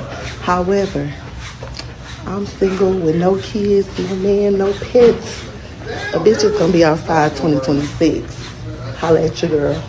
Here's why most pretty women oftentimes would rather stay at home. They would rather stay at home, chill, you know what I mean, rather than be out here in these streets, all right? And it may be reasons that you probably never thought of, but listen up. Number one, a lot of pretty women just value their own peace. Value their own peace, value their own time alone. They'd rather just be chilling at the house, watching their favorite show on Netflix or favorite movie on Netflix, cuddling with their cats. Simple. Number two, a lot of pretty women have been played. You know what I mean? Like a lot of times, the prettiest women, they get played most, for real.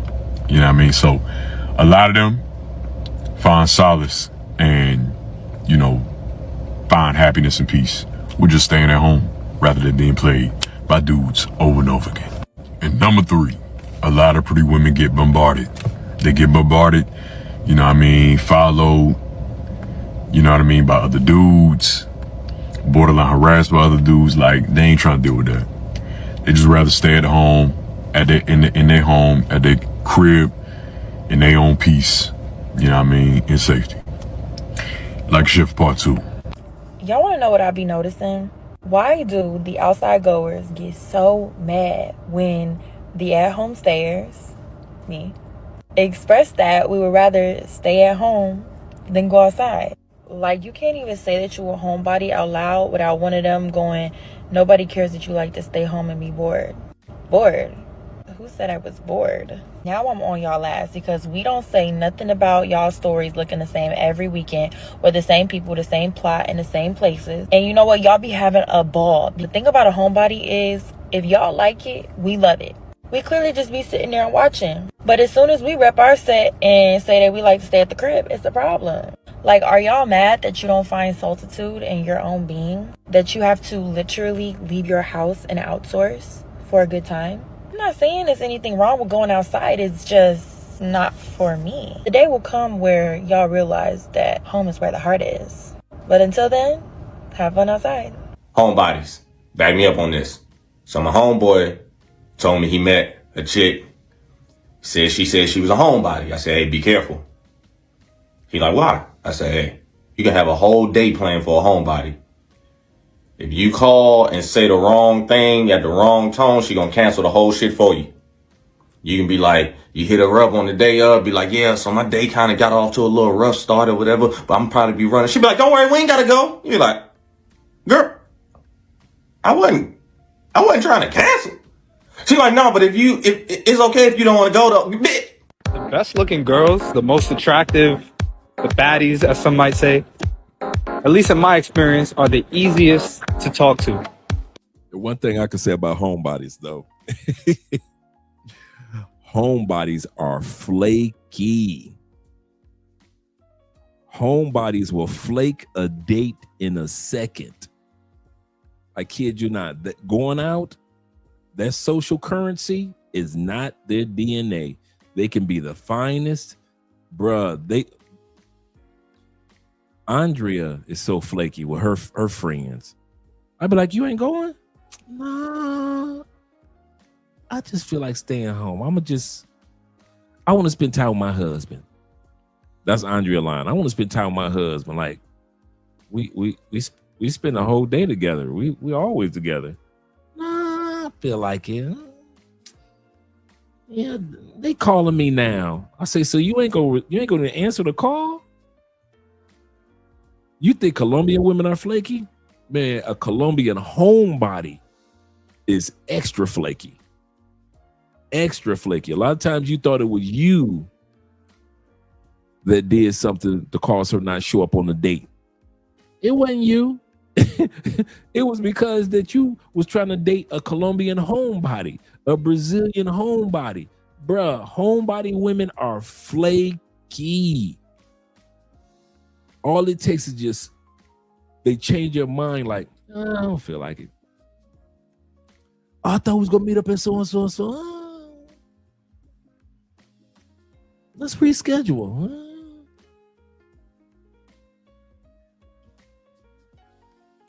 Yeah, very flaky, man. I kid you not. And that's around the world. So don't take it personal. They do everybody like that. I'm just saying, they do everybody like they flake on everybody. You see, they don't want to leave their homes. Yup. They are comfortable in their own. And bruh, I swear, bruh, the more I look at Andrea and, I hear about how you guys are in your relationships, and most of the most happiest dudes got homebody girlfriends. I kid you not. I noticed that most of the dudes that I know that are married internationally from the States and are in happy relationships or have a girlfriend, I swear, it's the dude that got a homebody, like Richie Mack with Elle. When they go out, they usually going out together. Richie said, he said, my time of going out during the week is when I go play golf on Wednesdays. He said, I'm back in the house. Elle is at the house. Homebody.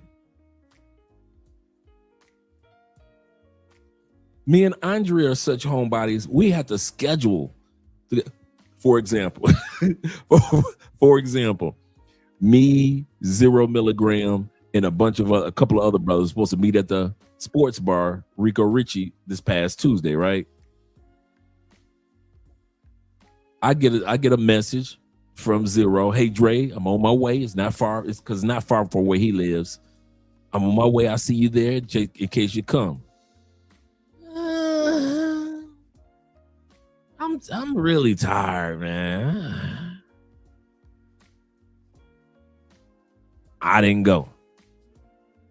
Same thing at the Black Manosphere Conclave. Dudes like, hey, Dre, we in Houston, baby. We about to go smoke some cigars, drink some scotch, and just talk some junk and just have some fun. International Quiet Storm. Come on, Dre. I'm at the hotel room. I'd rather sit back and talk to Andrea. Maybe eat a pizza or something. The last night of the Black Manosphere Conclave in Houston, I went and hung out with the fellas. I'm a homebody, man. Can I go out clubbing all the time? Yeah. But it's not there's a difference between being a homebody and an old head. Old heads is like, I'm too old to be going back out there, son. I'm just too old. That's an old head. A homebody is just somebody that's like, I ain't feeling it, man. Let me grab a book real quick. I got homework to do. Because when you're a homebody, you feel like you got 10 things you need to do. I got homework to do for Theo's class. Plus, I got to study for my exam. Plus, I got the book that I'm doing the formatting for. Then I got the live. Man, I ain't got no time to be hanging in them streets like that. My going out time is going to the gym or going for a walk. Yeah, they got their tea and their books, and I'll go in the bedroom. Andrea will have books spread all across the bed with her little computer. So she'll be reading a book and listening to her, got her computer up and listening to and watching her telenovela. And she is happy as can be. And I mean happy. There are women, like the one young lady said, she said, I ain't got no kids. I ain't got no dog. I ain't got no man. He said, that's also our internet personalities. That's because of what we do. This is true too. That's true too. Force us to project extroverts actions. Absolutely correct. That's a good point, Ronan. Really good point. Let's finish off the last part of the video, gentlemen.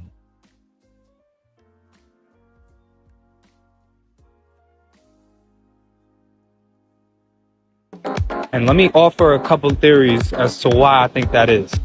Because everybody treats them as if they're the baddie, the one that's unapproachable, mean-spirited, stuck up or whatever it is.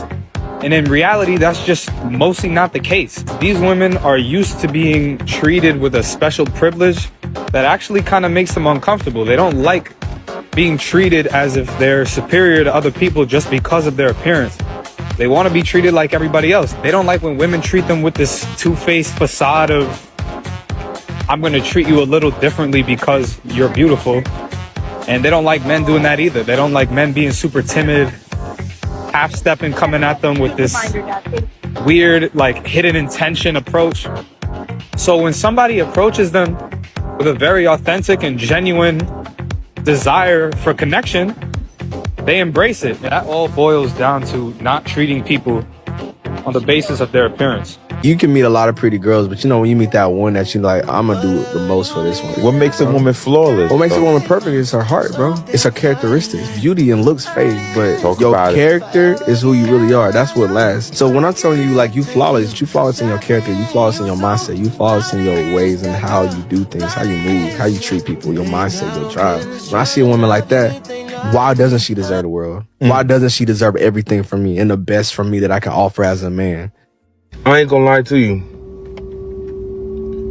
Everybody wants a bomb, a bad woman, until it's time to have a bad woman.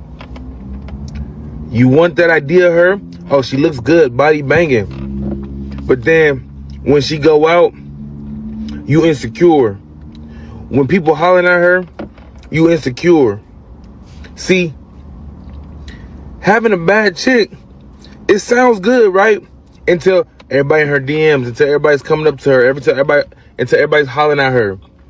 You gotta understand, you gotta know, hey, she yours, this your chick, and act accordingly. Be secure. See, everybody want to, oh no, blah, blah, blah. Nah. If that's your lady, then act like it.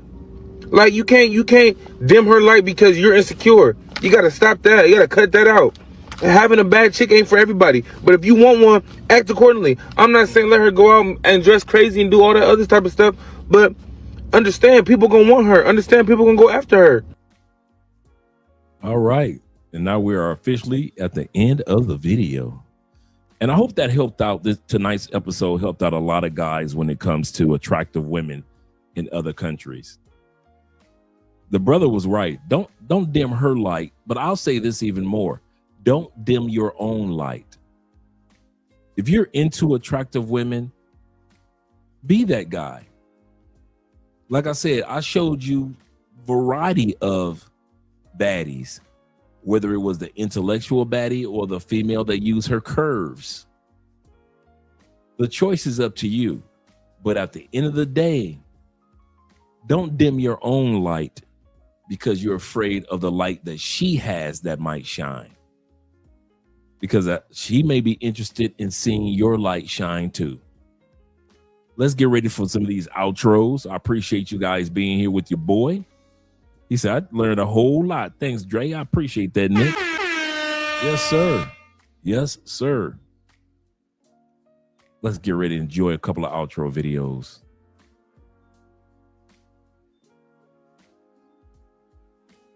Let's go here.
Stay with you.